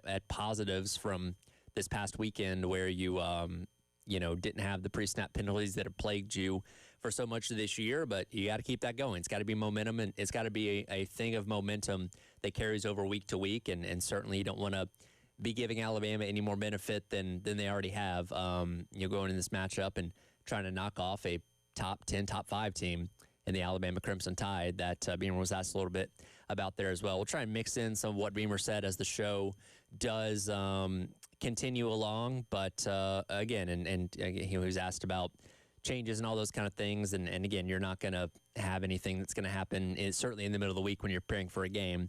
And again, that's probably in terms of staff changes and stuff going forward, probably something that we'll have to wait until the offseason if they do end up deciding to make those changes. So there's Coach Beamer talking. We'll come back. We'll wrap up the hour, continue on this conversation. Also maybe touch around what else has happened in the SEC over the weekend and as the week has gotten started as well. It's Halftime Show. Tyler Head and Captain Dave along with you on your Tuesday on the game.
All right, welcome back in.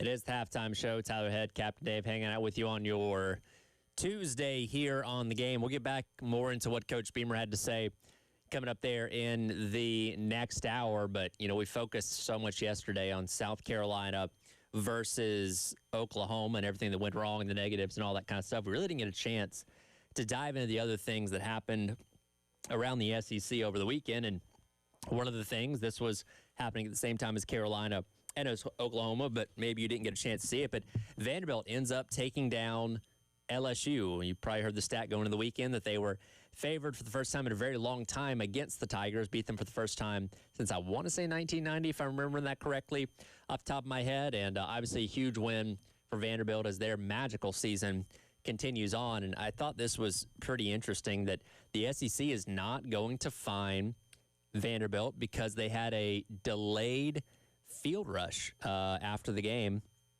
by beating the top 10 LSU team. And it says the school must submit the plan to the conference office in advance and communicate the policy to fans. If all visiting team personnel and game officials are safely off the playing surface prior to fans entering the field or court, the home institution may avoid the prescribed penalty. So not only does Vanderbilt win and get it thrown on the field, they don't have to pay the fine either, which they already, already gotten their opportunity to do that. And that's obviously a huge win for them. And now you don't have to pay money which the money goes to the other school at the end of the day. So that's something that Vanderbilt doesn't have to worry about now after that win against LSU over the weekend. Elsewhere in the SEC, had a crazy game between Georgia and Ole Miss on Saturday, where neither team punted in the first half. It was score after score after score after score after score after score after score. And it wasn't until the fourth quarter that Georgia was finally able to get a stop on Ole Miss and got a couple stops on them actually, and was able to pick up the win and keep themselves at 6-1 or 6-1 on the season. That one loss obviously coming to Alabama, still up there in the top 5 and somewhere very much in the mix for not only the SEC title race, but also the college football playoff as well. And I thought it was interesting, after the game on Saturday, Kirby Smart talked about you got to cut the head off the snake, hard to kill type thing, right? Where, they've won 2 games this year with Tennessee and Ole Miss where they won it in very un-Georgia-like ways, but by having to score a ton of points, having to come back from behind, all those kind of things. But that's kind of the resiliency of a team like that, is finding ways to win, even if your defense isn't playing as good as it is. And that's something that is probably going to bug Lane Kiffin for as well as his offense played. The defense couldn't get their stops and couldn't keep Georgia at bay, and that's why they ended up losing there. But, all the goals and objectives still in front of Ole Miss as well, as that was their first loss on the season, too. And if you got home in time, you probably got to see Alabama take down Tennessee on Saturday night, that game in Bryant-Denny Stadium, if you were trying to get some advanced scouting ahead of Saturday's opponent. And they beat Tennessee pretty thoroughly. That was a game that you probably maybe turned off right before halftime when Alabama got the pick 6, when Tennessee was driving in to score right there in the goal line, with the opportunity to make it 16-14 Alabama at the half. But Joey Aguilar, pretty much on a telling pass play, doesn't see the defender, I believe it was a safety, that read his eyes the entire way, picked it off, took it to the house the other way, and at that point in time made it 23-7 going into the half. Tennessee was able to score a little bit in the second half, but you never felt like that game was in doubt. And Alabama rides a 4-game winning streak just against ranked teams alone into this game. 2 other wins on the season against UL Monroe and Wisconsin, making a 6-game win streak going back to their loss against FSU in week number 1. So they're riding a wave of momentum into this one. You also had later on that night a overtime game between Texas and Kentucky. And I said earlier, I think Texas is now officially initiated in the SEC because they've now won a nightmare of a game in Lexington, Kentucky, because I feel like every team in the conference experienced that every couple of years at least, and Texas got thoroughly outplayed in that game. Kentucky outgained them by almost 200 yards. I think it was 395 to 179, and Texas's scores only came off of short fields. And if you're a Kentucky fan, you're wondering what could have been had they just kicked a field goal in overtime instead of trying to go for it on 4th and goal from the 1-yard line. I don't mind the aggressiveness because you're Kentucky and you don't really have anything to play for at this point anyway. But that ended up being the difference in that game. But yeah, Texas looking anything but stellar as of right now, to the point where Sarkisian was even asked yesterday about if he felt like he should relinquish play calling duties, to which he said no. But that's kind of where the Texas offense is as of right now, struggling to score at the clip that we expected, certainly expect from a Steve Sarkisian coach team. Speaking of escaping, by the way, Missouri also escaped a scare on the Plains with a double overtime game right there. Both teams missing field goals in the first both teams making their field goals in the first overtime, and then Missouri being able to win the game. At one point, it looked like, or according to Coach Drinkwitz, it looked like they made a field goal to win the game. That ended up being the case, and it took the game to overtime. But Missouri keeping their hopes alive. That was their first road game, by the way. They played 6 straight home games to start the season. I still don't know how that happened, but they survived a tough test on the road at Auburn, as the Tigers now, or the Auburn Tigers, that is, now dropped to 0-4 in conference play, and that seat under Hugh Freeze getting a whole lot warmer, which we'll dive into coming up in the next hour as well. We'll reset some of the headlines of the day, World Series, Monday Night Football, and what Beamer had to say as well as the halftime show rolls on your Tuesday on the Game.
All right, welcome back in. Hour number 3. It is the halftime show. Cap and Dave's got to step out. Bill already out for the day. We'll get him back in here tomorrow. So a family reunion of sorts. That's right. It's Terry Ford back in the fold. I haven't seen you in forever, man. How's it going? I know, man. It was like the old days. It is. What the hell, right? We last did a show together, I guess, was it late June, early July? Am I thinking right on that? Something like that. Yeah. I figured I'd decide to make you suffer with Garner. You're welcome. Well, you know, I appreciate that. We can only say so many bad things when he's not here. But oh man. Yeah. Yeah, I was sitting here while you were getting ready to kick this thing in, and Dave was giving me deep thoughts about because he was wearing these Brooks like kicks, right? Yeah. And I've been wearing Brooks for run around the gym. Sure. And on a very low level, way past my prime. And I was like, Dave, my Brooks are starting to fall apart. Where'd you get yours? He goes, I got them on Amazon, where I order everything. And so then Dave's giving me his entire philosophy on shoes. Okay. Who knew Dave knew so much about tennis shoes? Well, I just learned today because Dave came in and he's dressed pretty nice today. I'm like, oh, where are you going? What are you dressed up for? And he said nothing, but he mentioned his clothes being expensive because he buys them on Amazon. I'm like, well, why don't you go to thrift stores or whatever? You can get clothes cheap there. And he told me his horror story of apparently a thrift store here locally that did not treat him well, and he's never been back apparently. I heard a story about a thrift store, and this was years ago in another part of the country, where someone bought they were going thrifting, so they were getting a Halloween costume together, right? Sure. So they go to a thrift store, buy some stuff, not that expensive. And this is not every thrift. This is one thrift store. This happened all the way across the country. Someone bought a pair of pants, threw them on because they were, just doing the Halloween thing. Sure. Long story short, caught something. Oh. From the pants. Oh. Not washed. Not washed. They were in a hurry, just threw them on and caught something from the pants. Now, my first thought was you're lying and making that up. Did your significant other buy that excuse is my question. She didn't buy it totally, but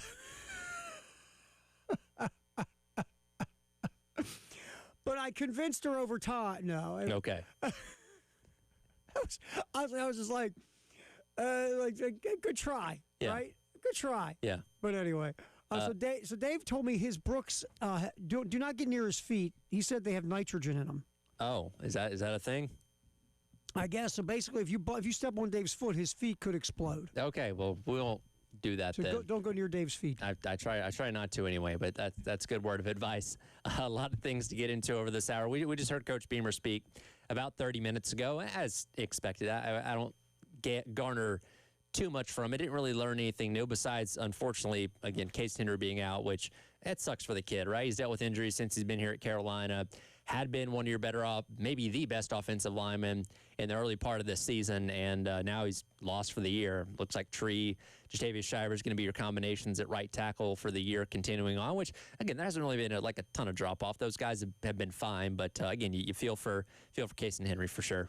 Yeah, it's interesting. And first of all, the dude he remember 2 years ago, he hurt the first 5 plays of the season against North Carolina. Yep. Last year was healthy. I think he got banged up maybe a time or two last year, too. Yeah. But for the most part of the season. I don't think he missed any games, though. Right. The only guy to miss a game last year was, or didn't start, out of all of them, was Josiah Thompson, if I remember. Late in the year, I think he missed a game. Then Henry, again, to your point, if you look at the grades, best run blocker on the team, best pass protector on the team this year, best overall offensive lineman on the team this year. Again, that's been a low bar, to be fair, but still best offensive lineman. The good news is the second best pass protector, because I looked at this just a little while ago, is Tree Barbalade. So Tree will slide in at right tackle. And like you say, you'll see some Shivers. So the production doesn't drop off a ton, but it just takes another chink out of your depth.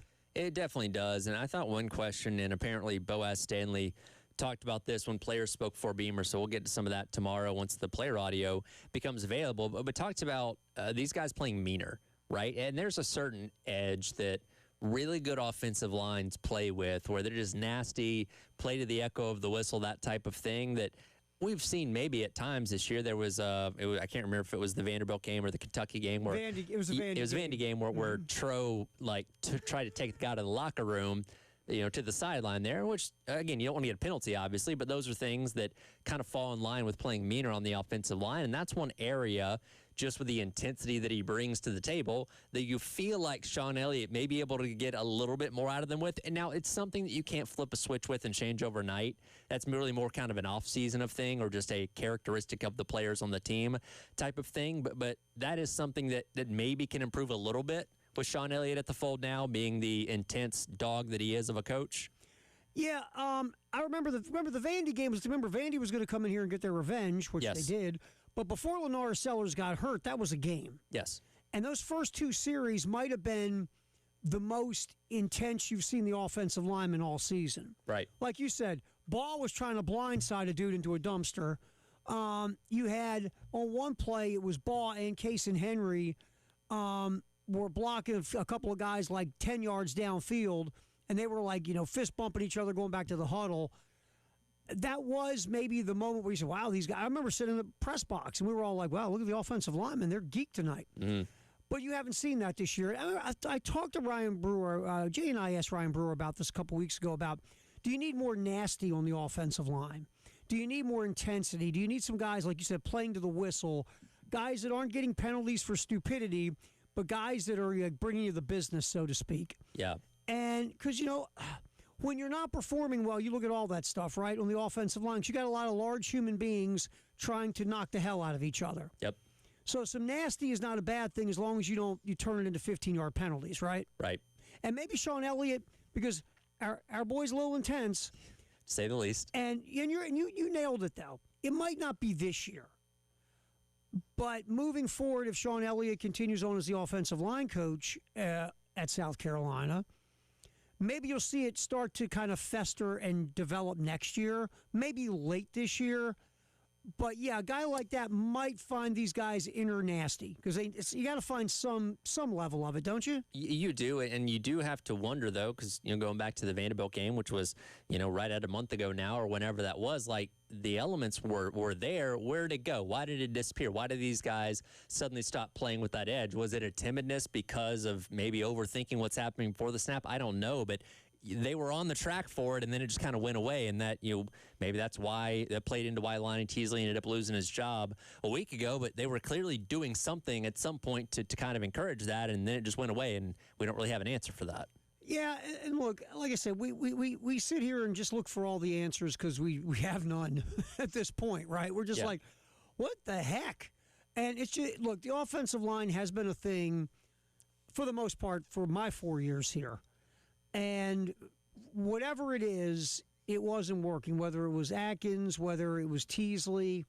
It just hasn't consistently been a strength of this football team. And Tyler, you've been watching SEC football your whole life. You've been watching a team that's been offensive lineman growing up. Yeah. In Athens. Yep. If you want to win at a consistently high level, anywhere in football, but especially in a league like the SEC where a lot of these guys are going to go play on Sunday for some period of time, dude, you got to win the line of scrimmage. Nothing else matters. Lenore Sellers, hell, it could be Michael Vick. Yeah. It doesn't matter. Because if the offensive line continues to get beat and lose at the point of attack, you can't run, you can't pass, you can't score. I saw this stat. South Carolina, I think it's 126 in the country in offensive points per game at 14.4. Yep. The offense itself is scoring roughly 2 touchdowns a game.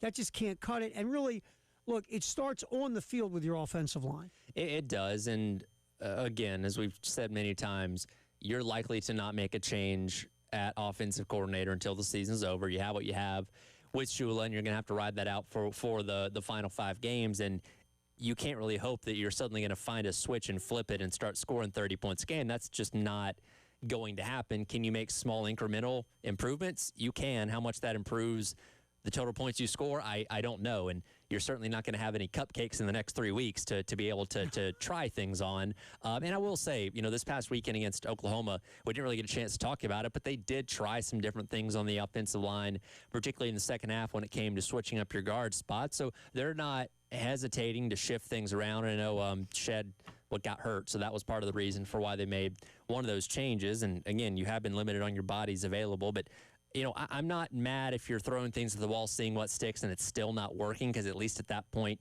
you're trying things. But as we know very well, it all starts up front. And if you can't contain the pass rush of these nasty defenses you're getting ready to play coming off the heels of playing Oklahoma, you can only be so successful with the rest of your offense. Yeah, and we throw out all these different, could it be this, right? Could it be that?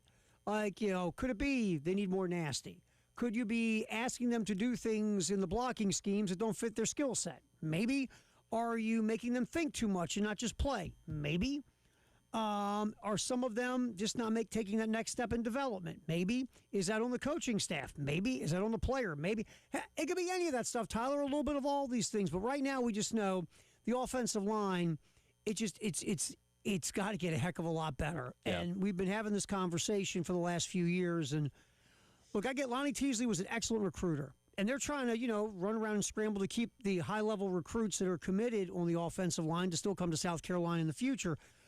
But the offensive line play on Saturdays has left a lot to be desired over the last 4 years. Well, and going back to the conversation about Mike Shula, you felt like, especially on that opening drive, they were doing things to be able to kind of counter the inefficiencies you had up front with some of those short passes, horizontal movements. You had the pop pass in the first play to Nick Harbor, some of those screens and short passes and stuff like that. It's like, okay, that's how you kind of get around an offensive line they can't really protect for too long by getting the ball out really quickly. And this is what drives people crazy, is you've got away from that not long after that. It's like, no, keep doing the things that are working, which, again, is what's the aggravating part of this relationship that the fan base has with Mike Shula, is seeing things that work early and not building off that as the game goes along. Isn't that the thing, though, that really, you see that, look, the first drives, look, let's give Shula credit. He's one of the best first drive scripters you'll ever see. That dude is he's Michelangelo on the first drive, right? Right. The painting and scripting, and he's Steven Spielberg or whatever. But that's the one thing that we've all talked about, not just here, fans, everyone just goes, okay, they do that stuff early in the game, it's working. Why do they stop doing it? Yeah. And look, do I have the answer to that? Of course not. I wish I did. I'd be the offensive coordinator. But it's just the idea. Sometimes, and I'm again just throwing it out there. Sometimes you come in with a plan, right? Sure. And you've spent the whole week putting this baby together, right? And some guys are just more comfortable sticking with their plan, right? Yep. And some guys are more comfortable doing the script and now riffing off the script. What worked, what didn't? Okay, that worked. Let's do that. That didn't work. Let's push that to the side for now. Let's put this thing together off of what we saw and also the week of preparation. I think that goes back to when you saw Matthew Fuller run 72 yards for a touchdown against LSU, then you didn't see him. Yeah. Because maybe in the plan going into the game, we're using Fuller for this specific situation.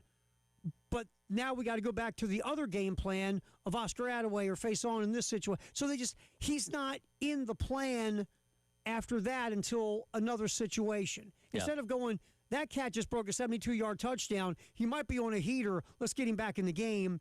The plan was set a certain way, and you're sticking with the plan. Yeah. Follow what I'm saying? Yeah, I do. And I will say on Saturday, Bristol Faison had a success on the first drive, and they did keep feeding him as the game went along. It's just after that first drive, you didn't really have much to account for. I believe it was 9 carries for 14 yards after the first drive because he had the 36-yarder on the opening drive. So, yeah, you did feed him as the game went along. Fuller got in there as well, but the success just wasn't there, unfortunately. Because that's one of the best run defenses in America. That is, and they proved it. Yeah, and it's just the idea, again, get the ball out of Sellers' hands quick. If you can't run, use a short passing game or a screen game or something to be a running game, right? You hit some kind of little quick slant on 1st and 10, now it's 2nd and 4, right? So maybe use the pass game as a run game. Maybe you pass the ball, and if you're successful, maybe that can set up your run later. I don't know. Yeah. But all I know is this, 7 points ain't working, man. No, it's not. We'll get to some of the other headlines around college football we didn't get to yesterday as the halftime show rolls along. Tyler had Terry Ford filling in for Dave and Bill as your Tuesday rolls along here on The Game.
All right, welcome back in. It is the halftime show.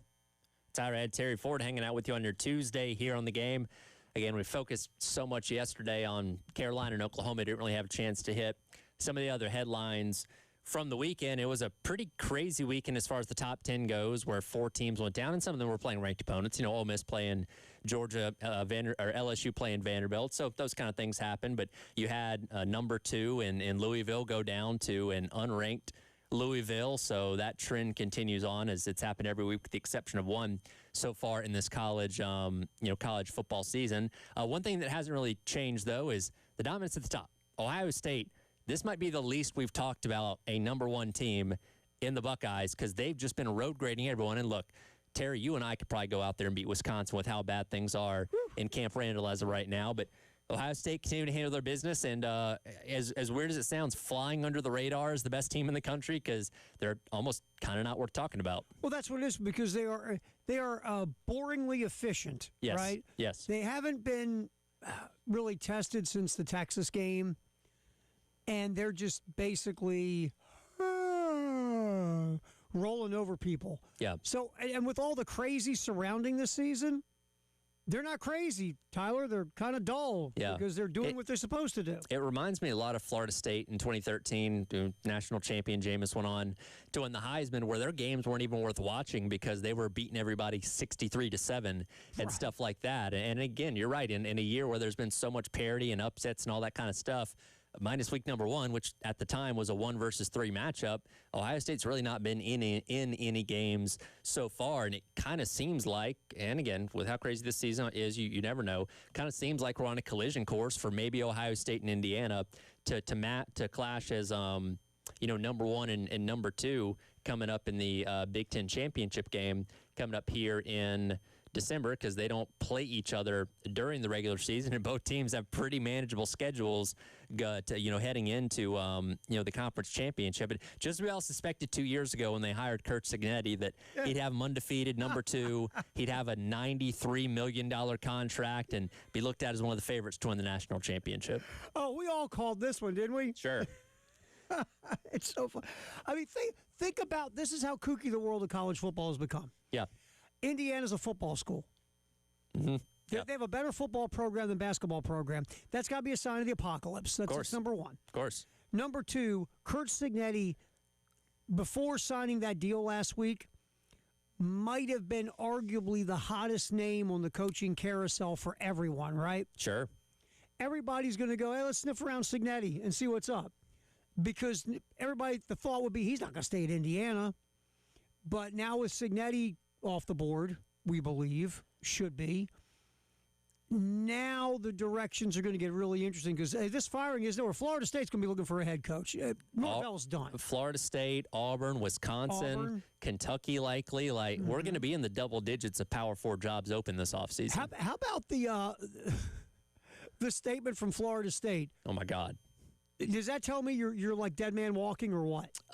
It's quite literally kicking the can down the road, right? It's like, and if I'm Mike Norvell, that gives me no confidence. Like, well, they're not firing me today, but I got about 5 more weeks until I'm looking for a new job somewhere. And look, the performance on the field backs it up, right? Yeah. Like, they have been playing terrible since basically the opening game of the season against Alabama, which that right now is trending very much like Notre Dame's loss to NIU last year, which again, that's a G5 team, so it's a little bit different. But I mean, we could be talking about Alabama being the best team in the country that's coming in here this weekend. Mm-hmm. Looking at an 11-1 regular season, maybe an SEC championship and a possible top seed in the playoff, having a loss to what might end up being, I don't know, a 3-9 or a 4-8 Florida State. I was looking at Florida State's schedule moving forward, and who knows? I mean, they might scratch to 6. They might only win 4.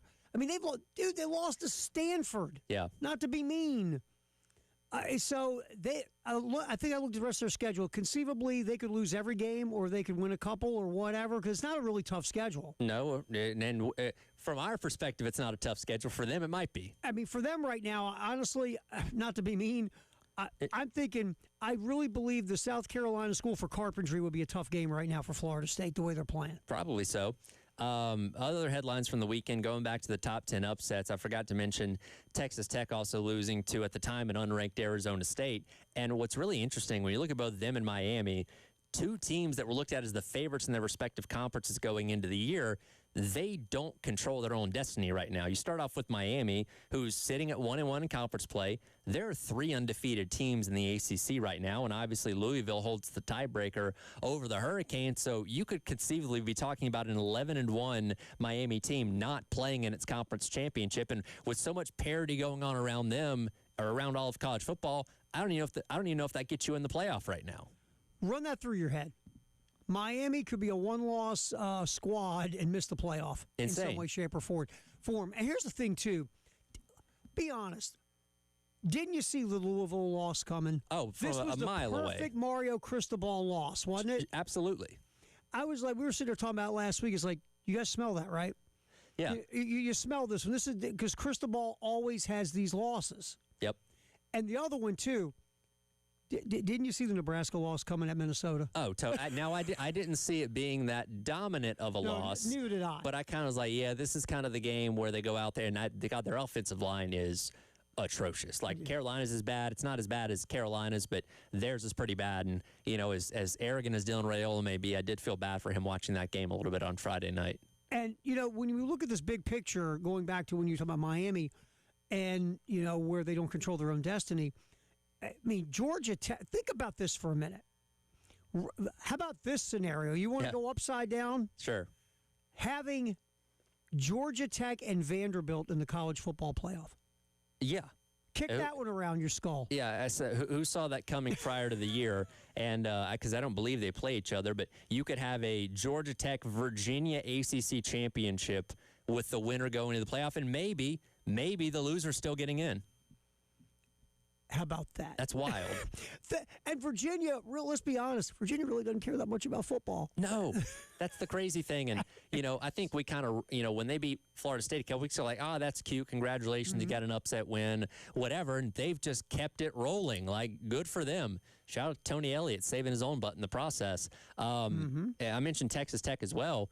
They also don't control their own destiny. No. And what we believe is probably a one-bid league. They are now fourth on the list as far as standings goes. And obviously Arizona State, now it's a tiebreaker. They may be 11-1 and locked out of their conference championship too. I think watching what happened last weekend with Texas Tech losing to Arizona State in a game that Texas Tech on paper had no business losing, we might, it's one thing to have that really good year when you catch lightning in a bottle. Mm-hmm. But no Cam Skedebo, who was the best player on the team, right? Yep. Set the tone, all that stuff, blah, blah, blah. You thought Arizona State, okay, they're going to rely on Sam Levitt and some other guys to step up and this and that, and look at Arizona State. Yeah. And they're still hanging around. That was a really nice win Saturday, man. Mm-hmm. I thought Texas, because Texas Tech on paper in the Big 12 looks far and away the best team, but again, that's why we actually play the game with people, not paper. And Texas Tech overcame the 12-point deficit, took the lead, and then allowed Arizona State to go down the field at the very end and win the game. Yeah, Levitt pulled like a Baker Mayfield from this year. But I will say this: I mean, you didn't have your starting quarterback. To be fair, I mean, look, the kid Hammond's been really good. Yeah, but he's not the starter. Sure. But we'll see because the Big 12 is kooky. Yeah.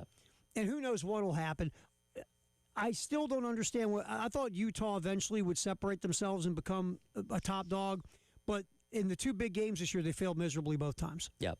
Yeah. Big 12 very much wide open. BYU and Cincinnati still undefeated as of right now in terms of that conference championship race. Cincinnati. That guy, Satterfield. Insane, right? Really? Insane. Which that's a name that's going to show up on some coaching searches here, as I'm sure we'll. And he was on the hot seat. And he was on the hot seat. I know, that's crazy. Also, Jeff Brom at Louisville, very popular name in coaching search circles. We'll evaluate those hot seats. But Napier got fired, and I'm surprised Moore didn't get canned this past weekend as well as the halftime show rolls on. Tyler Head and Terry Ford in the game.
All right, welcome back in. It is the halftime show. Tyler Head, Terry Ford hanging out with you here on your Tuesday on the game. And again, it was a crazy weekend of college football. And there's a lot of teams that had coaches on the hot seat that I fully expected to see them get fired on Sunday. And somehow, as far as Power 4 jobs go, Jay Norvell got fired at Colorado State, but that's not a national headline. Somehow Billy Napier is the only one that got canned over the weekend. And Scott Strickland, the AD, got up yesterday and talked at the press conference about, the expectation, the standard, and all those kind of things. Billy's a great guy, but, we need somebody that's going to come in here and take Florida to the heights that we expect. And, Terry, you've been covering college sports a lot longer than I have, but I can never remember in my time doing this a firing that we've seen coming as far as this one. Again, he should have been fired last year. They won a couple games. The buyouts seem to have been collected and ready to go.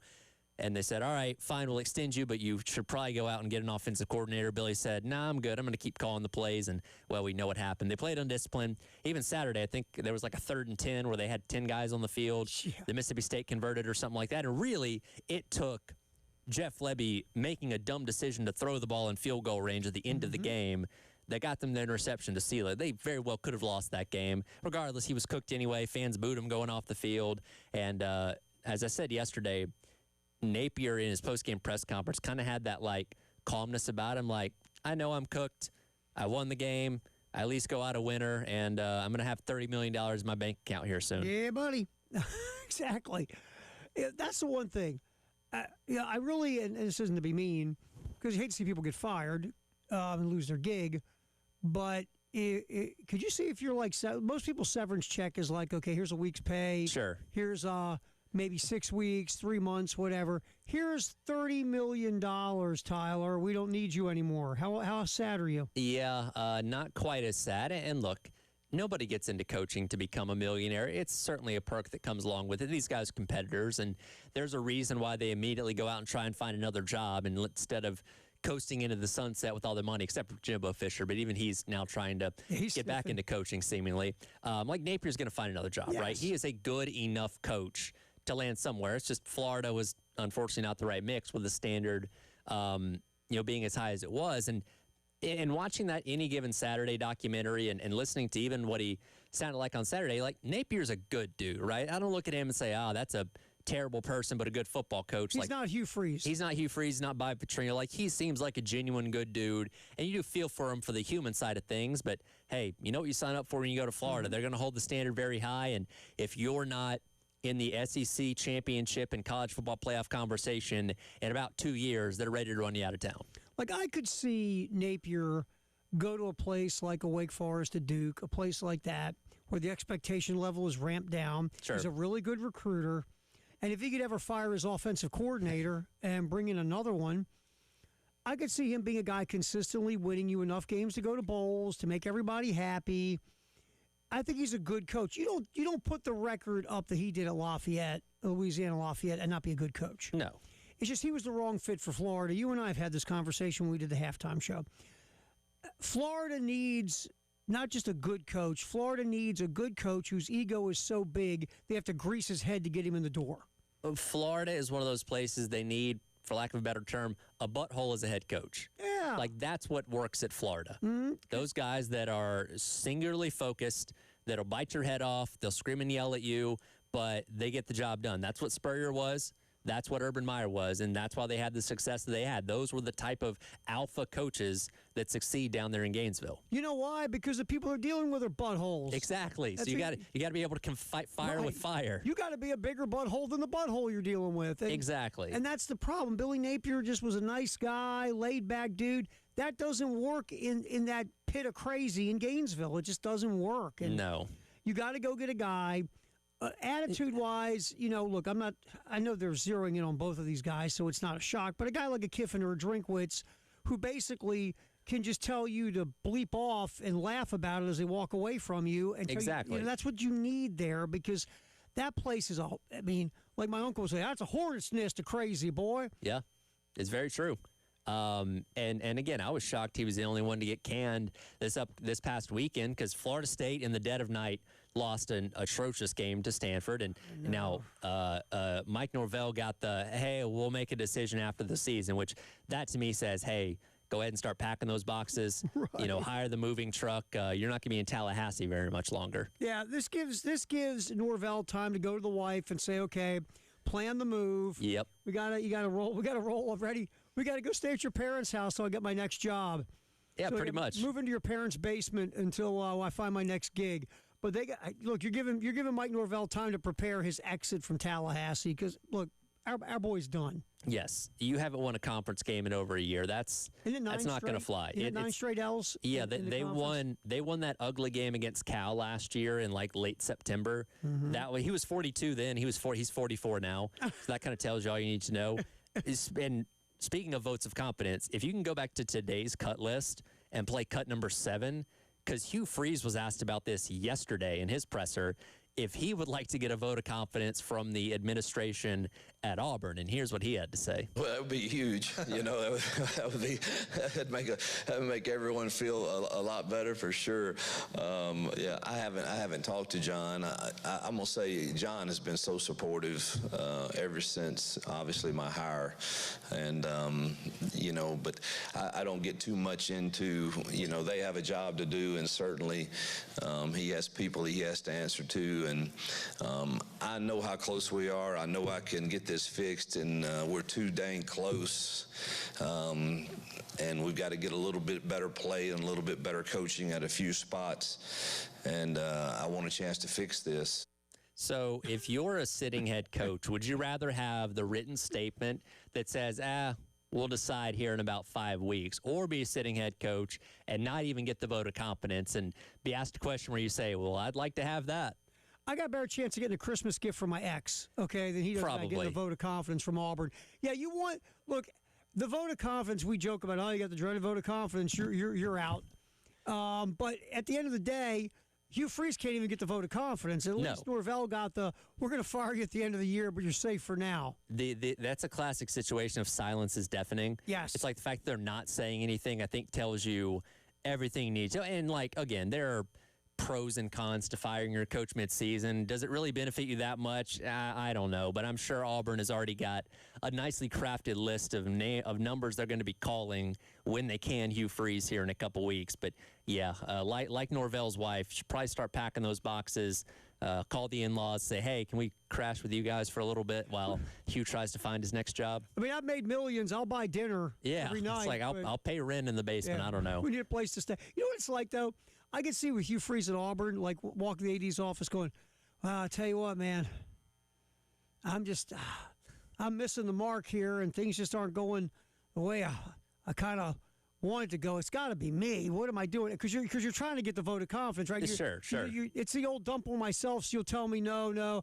He's waiting for the AD to go, no, man, you're doing great. We're going to get this turned around. I got confidence in you. And the AD goes, yeah, Hugh, look, I got to run out for a minute. Yeah, no, he sits back there and says, are you done? Yeah. You done? I got things to do. Or he starts doing this.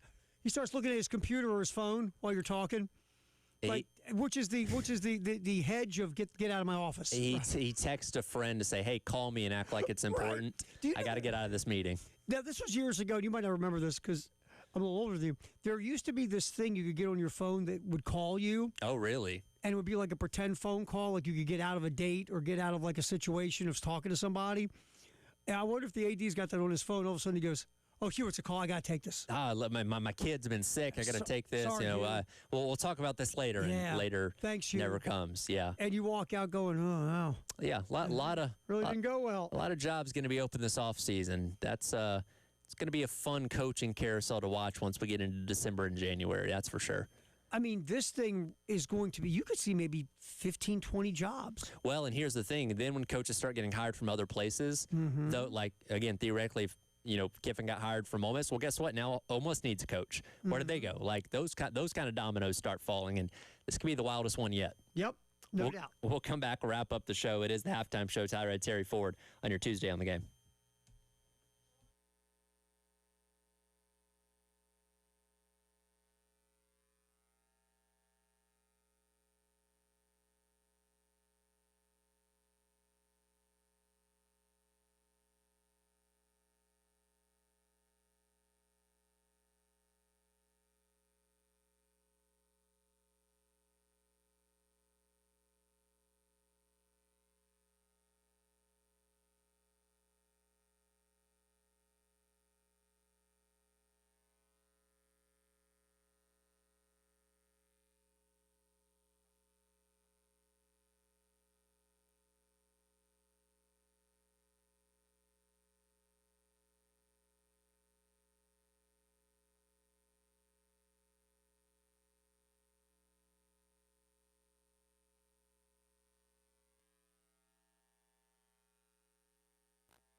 What do I see? I see.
All right, welcome back in. It is the halftime show, Tyler Head, and therefore wrap things up here on your Tuesday on the game. Ryan Brewer going to hop in with you guys next hour on the post-game show for our usual Brews Day, and we can finally, I guess at the end of that hour, put a bow on the ugliness that was that Oklahoma loss. And thank God. Yeah, finally start moving on to some other things because. But then, ready? Here's what you're going to say, Tyler. On to Bama. Yeah, oh, yeah, it doesn't.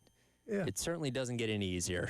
That's for sure. I don't know. Maybe DeBoer will go back to struggling against teams where he's a heavy road favorite. That's kind of where your optimism lies for this weekend. I didn't get a chance to touch on. I mentioned this at the beginning of the hour, but pretty thrilling sports action last night. Had Game 7 of the ALCS. I always love a Game 7. The stakes, especially when the home team wins, because you get the crowd environment too. George Springer hits 3-run homer there in the bottom of the 7th inning to propel the Blue Jays to their first World Series in my lifetime. Last time they went was 1993, and weirdly enough, I think America is cheering for the Canadian team, with the exception of the population of Los Angeles. Yes.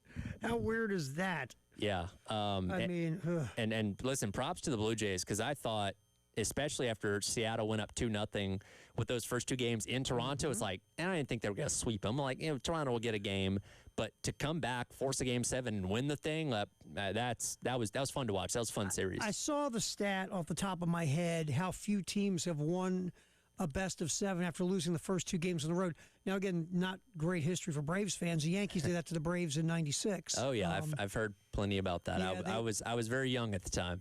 But it's very rare. You lose the first 2 at home in a best of 7 and come back and win the series. I won't lie, I was rooting for the Mariners.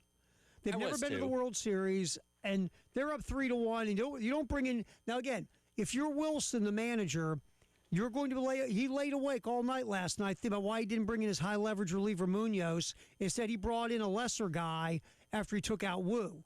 Yeah. And, that was talked about. And even I'm sitting there watching it going, I'm going to ride and die with my best guys here because this is to go to the World Series. Sure. I might even bring my closer in. If I'm taking Wu out, I might bring my closer in right now. Right. To just shut the door on this thing and have him throw 2 innings and bring another high-leverage guy in for the 9th or whatever. I am not losing this game with a 3-1 lead in the 7th inning. That's just me. Wilson, I guarantee you Wilson did not sleep last night. No, now he has an entire offseason to think about that going into next year. Now, I'm with you. Like, I picked the Mariners to make the World Series. Fun story, a team that's never been there. Obviously, you have a cool story in Cal Raleigh doing what he's doing. He had a home run last night as well, be the final one of what was a very magical year, and we'll see how he ends up in the MVP voting at the end of this thing. But I feel like the Mariners are kind of a team that nobody really hates unless you're like a divisional rival. Like, I feel like they can be that plucky underdog story that everybody can root for, and unfortunately didn't end up making it all the way. But I think we're setting up for a pretty fun World Series with the Dodgers and the Blue Jays starting at the end of the week. It's really interesting because the Dodgers decide to wake up. Yes. I mean, for the last 3 or 4 months, Tyler, they've been barely over 500. Mm-hmm.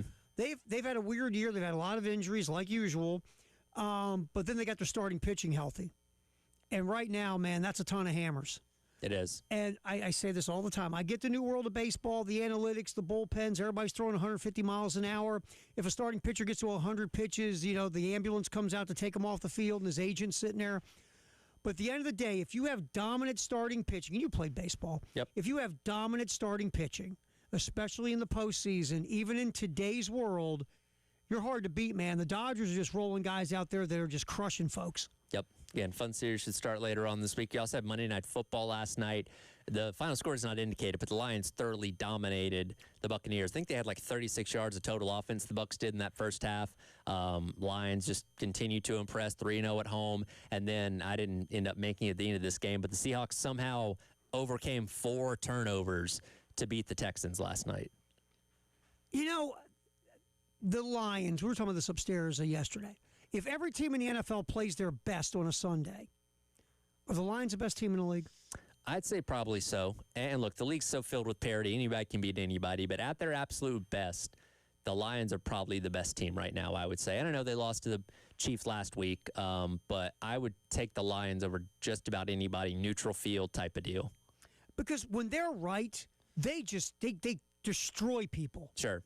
They play like they did last night, and they just crush folks. Problem is, you don't get their A game every week. You don't, and that's the Lions. They're kooky. Well, and when you lose Ben Johnson as your offensive coordinator, you kind of thought maybe there'll be a drop off on the offense, but for the most part, they've kind of kept that going, which is nice to see. And defensively, they're playing fine. Again, you got a wacko as a head coach that's not afraid to be aggressive, and I don't know, they're still a pretty fun team to watch to me. Oh, they are. I mean, they're a lot of fun to watch. And after week 1, when Green Bay skull kicked them, they've gotten back to being the Lions again. They have, and again, they're only 2 losses this year to the Packers and the Chiefs, and that's a pretty good resume, all things considered. And again, they look like the best team in the NFL as of right now. And again, we'll get back into what are we going to week 8 now, going into this week. God, time's flying, man. What if I told you that we were having a conversation that the Indianapolis Colts could be considered the best team in the AFC? Insane. It goes to further prove if you play football for the Giants or the Jets, it's the organization's problem, not yours. I have a theory on Daniel Jones. I'll throw it to you real quick in my 35 seconds. All right. With Daniel Jones and Sam Darnold and Baker Mayfield. Okay. All right. Baker Mayfield got kicked to the curb. He went and hung out with Sean McVay. Right. Sam Darnold got kicked to the curb. He went and hung out with Kyle Shanahan. And when Daniel Jones got kicked to the curb, he went and hung out with Kevin O'Connell, who learned from Sean McVay. What do all of them have in common, Tyler? That coaching tree. They might know what they're doing with quarterbacks. Maybe so. You go rehab, you don't even start, you sit the bench, you watch, you learn, then you try it again. That's the halftime show. Up next, post-game show here on your Tuesday on the Game.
All right, 3 o'clock on a Tuesday. Welcome aboard the post-game show alongside Terry Ford. I'm Jay Phillips. It's Brews Day, so Ryan Brewer is in the house. We'll have comments from Shane Beamer throughout the afternoon. Some bad news for Casey and Henry, potentially a couple other guys, but certainly not good for one of Carolina's veteran guys up front. Oh, just take some more poundings on the O-line. Just drop a couple more. Actually, everybody else is back, though, I think, right? I think so. He said for the most part. I know it's a conference game, so we get official reporting starting tomorrow night. Did say that Dylan Stewart practiced. Yep. And feels good. So we'll see. But a lot today of stay the course type of a mantra. I mean, what are you going to say? Hell, we're screwed, man. Yeah, of course. 4. What's up? And let's at least let the wind shift a little bit. Let's stay the course. Let's get off course just a hair. Maybe. Right? And I know, and I'll take a different course. How about a different lane? We're going to get into a lot of that because certainly there were some things. I think the word, Terry, that I used with you and Elijah, some things from Saturday were puzzling. Yeah. Oh, absolutely. Absolutely. And so we'll get into that throughout the afternoon. Got some. Terry scratched a bald spot on his head. I know. You see that? Look at this. Like a scab. So we'll do that for you. World Series is set. I wasn't here yesterday, obviously, so we have Wild Card Showdown results to get to a little bit later on. Some NFL things. How about my Broncos? How about that, man? All right, seriously. Can we just talk about that? Seriously. Yeah. Really? Seriously. Let's just stick to that. How did you watch that? I watched it on Red Zone. I was watching on Red Zone. Okay. I had it on my phone on Red Zone where I was at because I was out of town. And I got mesmerized because I'll tell you real quick. So part of this was like, because my girlfriend's favorite holiday is Halloween, which tells you a little bit about our relationship. And so she has to go pumpkin picking.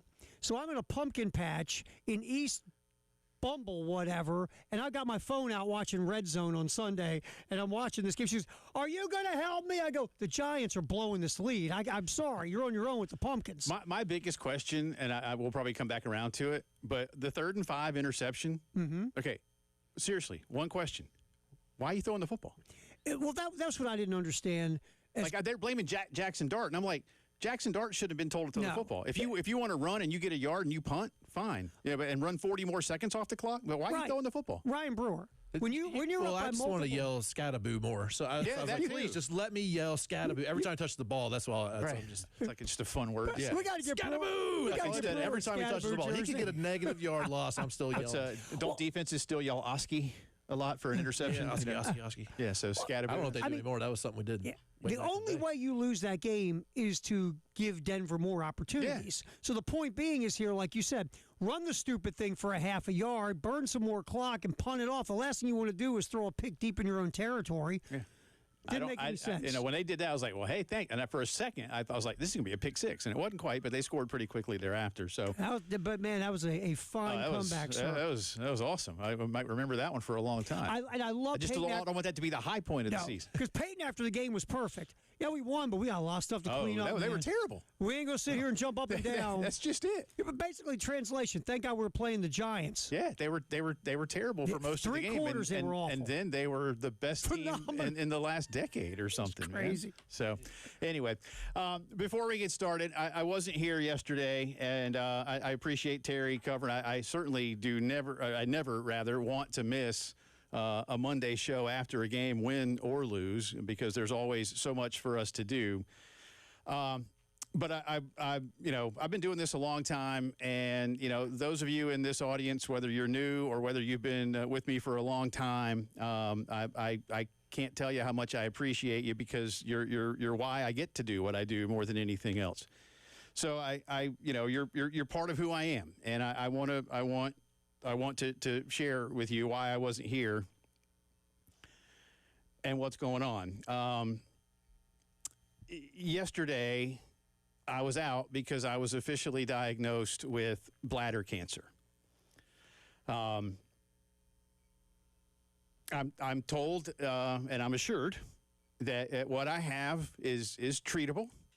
And that the success rates are very high. I have a couple of more things that I'm going to have to go through to determine exactly what it is that I will be dealing with. Probably going to be another couple of weeks before we maybe have all of that, and then determine, where we go and what we do. I've already heard from some that I've told, and including our good friend Derek Scott, who said he had a friend in a similar situation who's beaten this. I've heard from others, and I appreciate it. And I called Ryan this morning to let him know Terry has been advised of this for a little over a week, because I did have a CT scan last week that basically showed it, but confirmation was given to my wife and me yesterday morning. We waited to tell our children before we kind of went public, and I did put something out last night with some friends on Facebook. I'm going to be okay. I'm remaining very, very positive. As I say, the success rate is very high. I might not be Mr. Universe, but I am assured by my regular doctor that I am in excellent shape for a man who just turned 55 years old yesterday. It's a hell of a birthday present. I have my wife, who herself is a cancer survivor.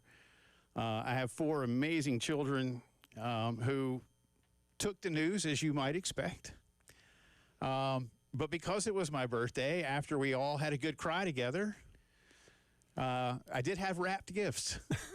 And so we unwrapped gifts. Only one of my kids is currently in Columbia.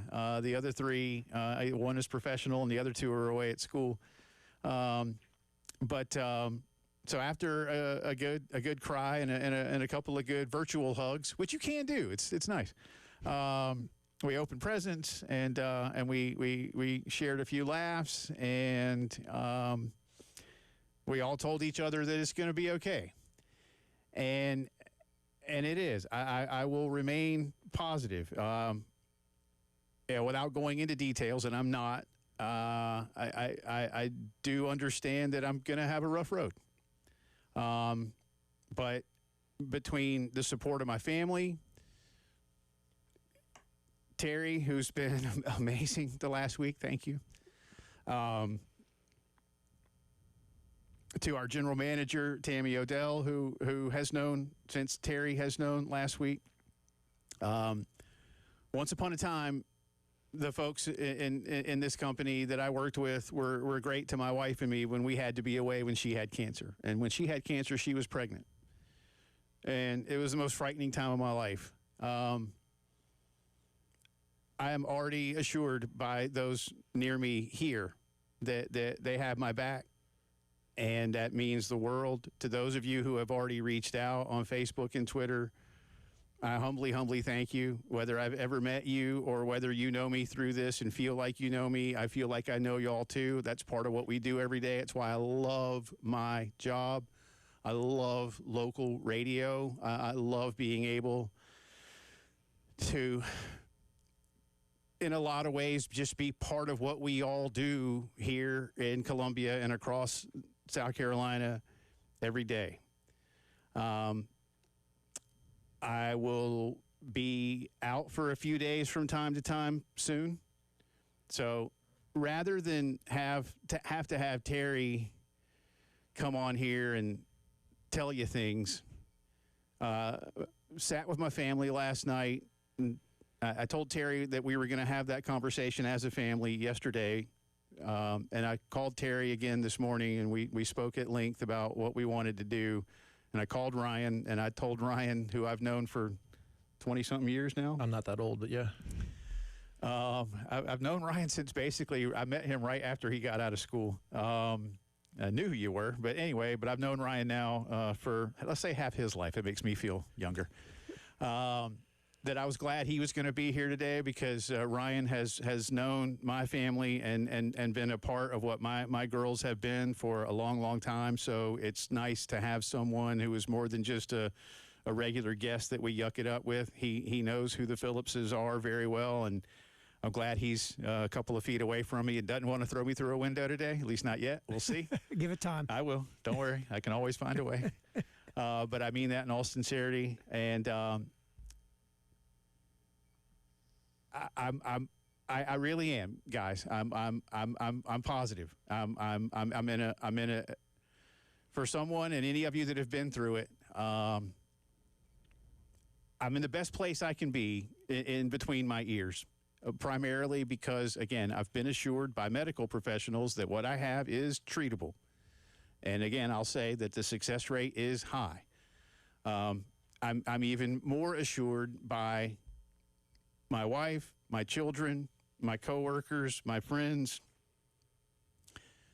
to keep me in a good place, because there are days that I know it will get dark. And I know a lot of you have been through it. And if you do know me, or if you want to reach out and you have been through these things, whether it's what I have specifically or other forms of cancer where those days do get dark, please reach out to me. I want words of encouragement. I want words of reality, because it is real and it is happening. And I know it touches a gigantic percentage of the human population. So I'm far from alone. And it is with that knowledge that I do humbly ask, if you want to say, hey, I've been through it. Hey, here's what my brother went through, my mom went through, what I went through, what my sister, my wife, whomever. Let me know. I've already spoken to several people today. I want to thank as well our dear friend Charles Bloom over at Carolina, whose family is going through something right now. We had a nice long talk. And many others. I too many already to thank, and I know that will go on. So I don't want to continue to make this about me, but I did want to be upfront with you. I think you deserve that. I've been doing this as a job in this city for nearly a quarter century. And I love it, and I love you guys. And I just felt that rather than string something along or have it come out in drips, that the right thing to do was to do this today. I'll update you more. Again, I don't even have all the details yet. But I do, for all practical purposes, know what's in front of me. Specifics will come soon. And away we will go on a journey towards forgetting that this kind of thing ever happened. That's certainly my Jay, goal. I know that was tough for you to do right there. Just saying that what you're about to go through. But I will say this: you do have an amazing support staff, support group, not just family, but everyone around you, friends, the guys in here, Terry, everybody. Gamecock Nation alone, send all this prayers and love to the Phillips family and to Jay right here, as a group prayer, everything, it all works, man. That being said, you got this shit, man. You got it, right? Yeah. And you have everyone have your back, and Terry, don't hit the button on that one, okay? You got it. You do. Thanks, brother. You got a lot of fight in you, even though you're 55 years old. Yeah, and your best days are way behind you physically. Yeah, I'm here. I'm here. And the good news is you got guys like Brewer and myself. When you have those days, we'll kick you in the backside to make sure you keep moving. Thanks, because I'm going to need it. There's going to be days. And he'll kick you harder than me because I'm, yeah, in my 50s too. Hey, whatever it takes. We're here for you. You know that. Thank you. All right, but I do appreciate the support, and we'll all get there. We'll all get there. But thank you, guys. All right, we'll come back. Now we'll bring it down. Yeah. Yes. Let's talk about something good like Gamecock football. We'll talk about where Carolina is as a much improved Alabama team is making their way to Williams-Brice Stadium. Lots to do on a Bruise Day edition of the postgame show.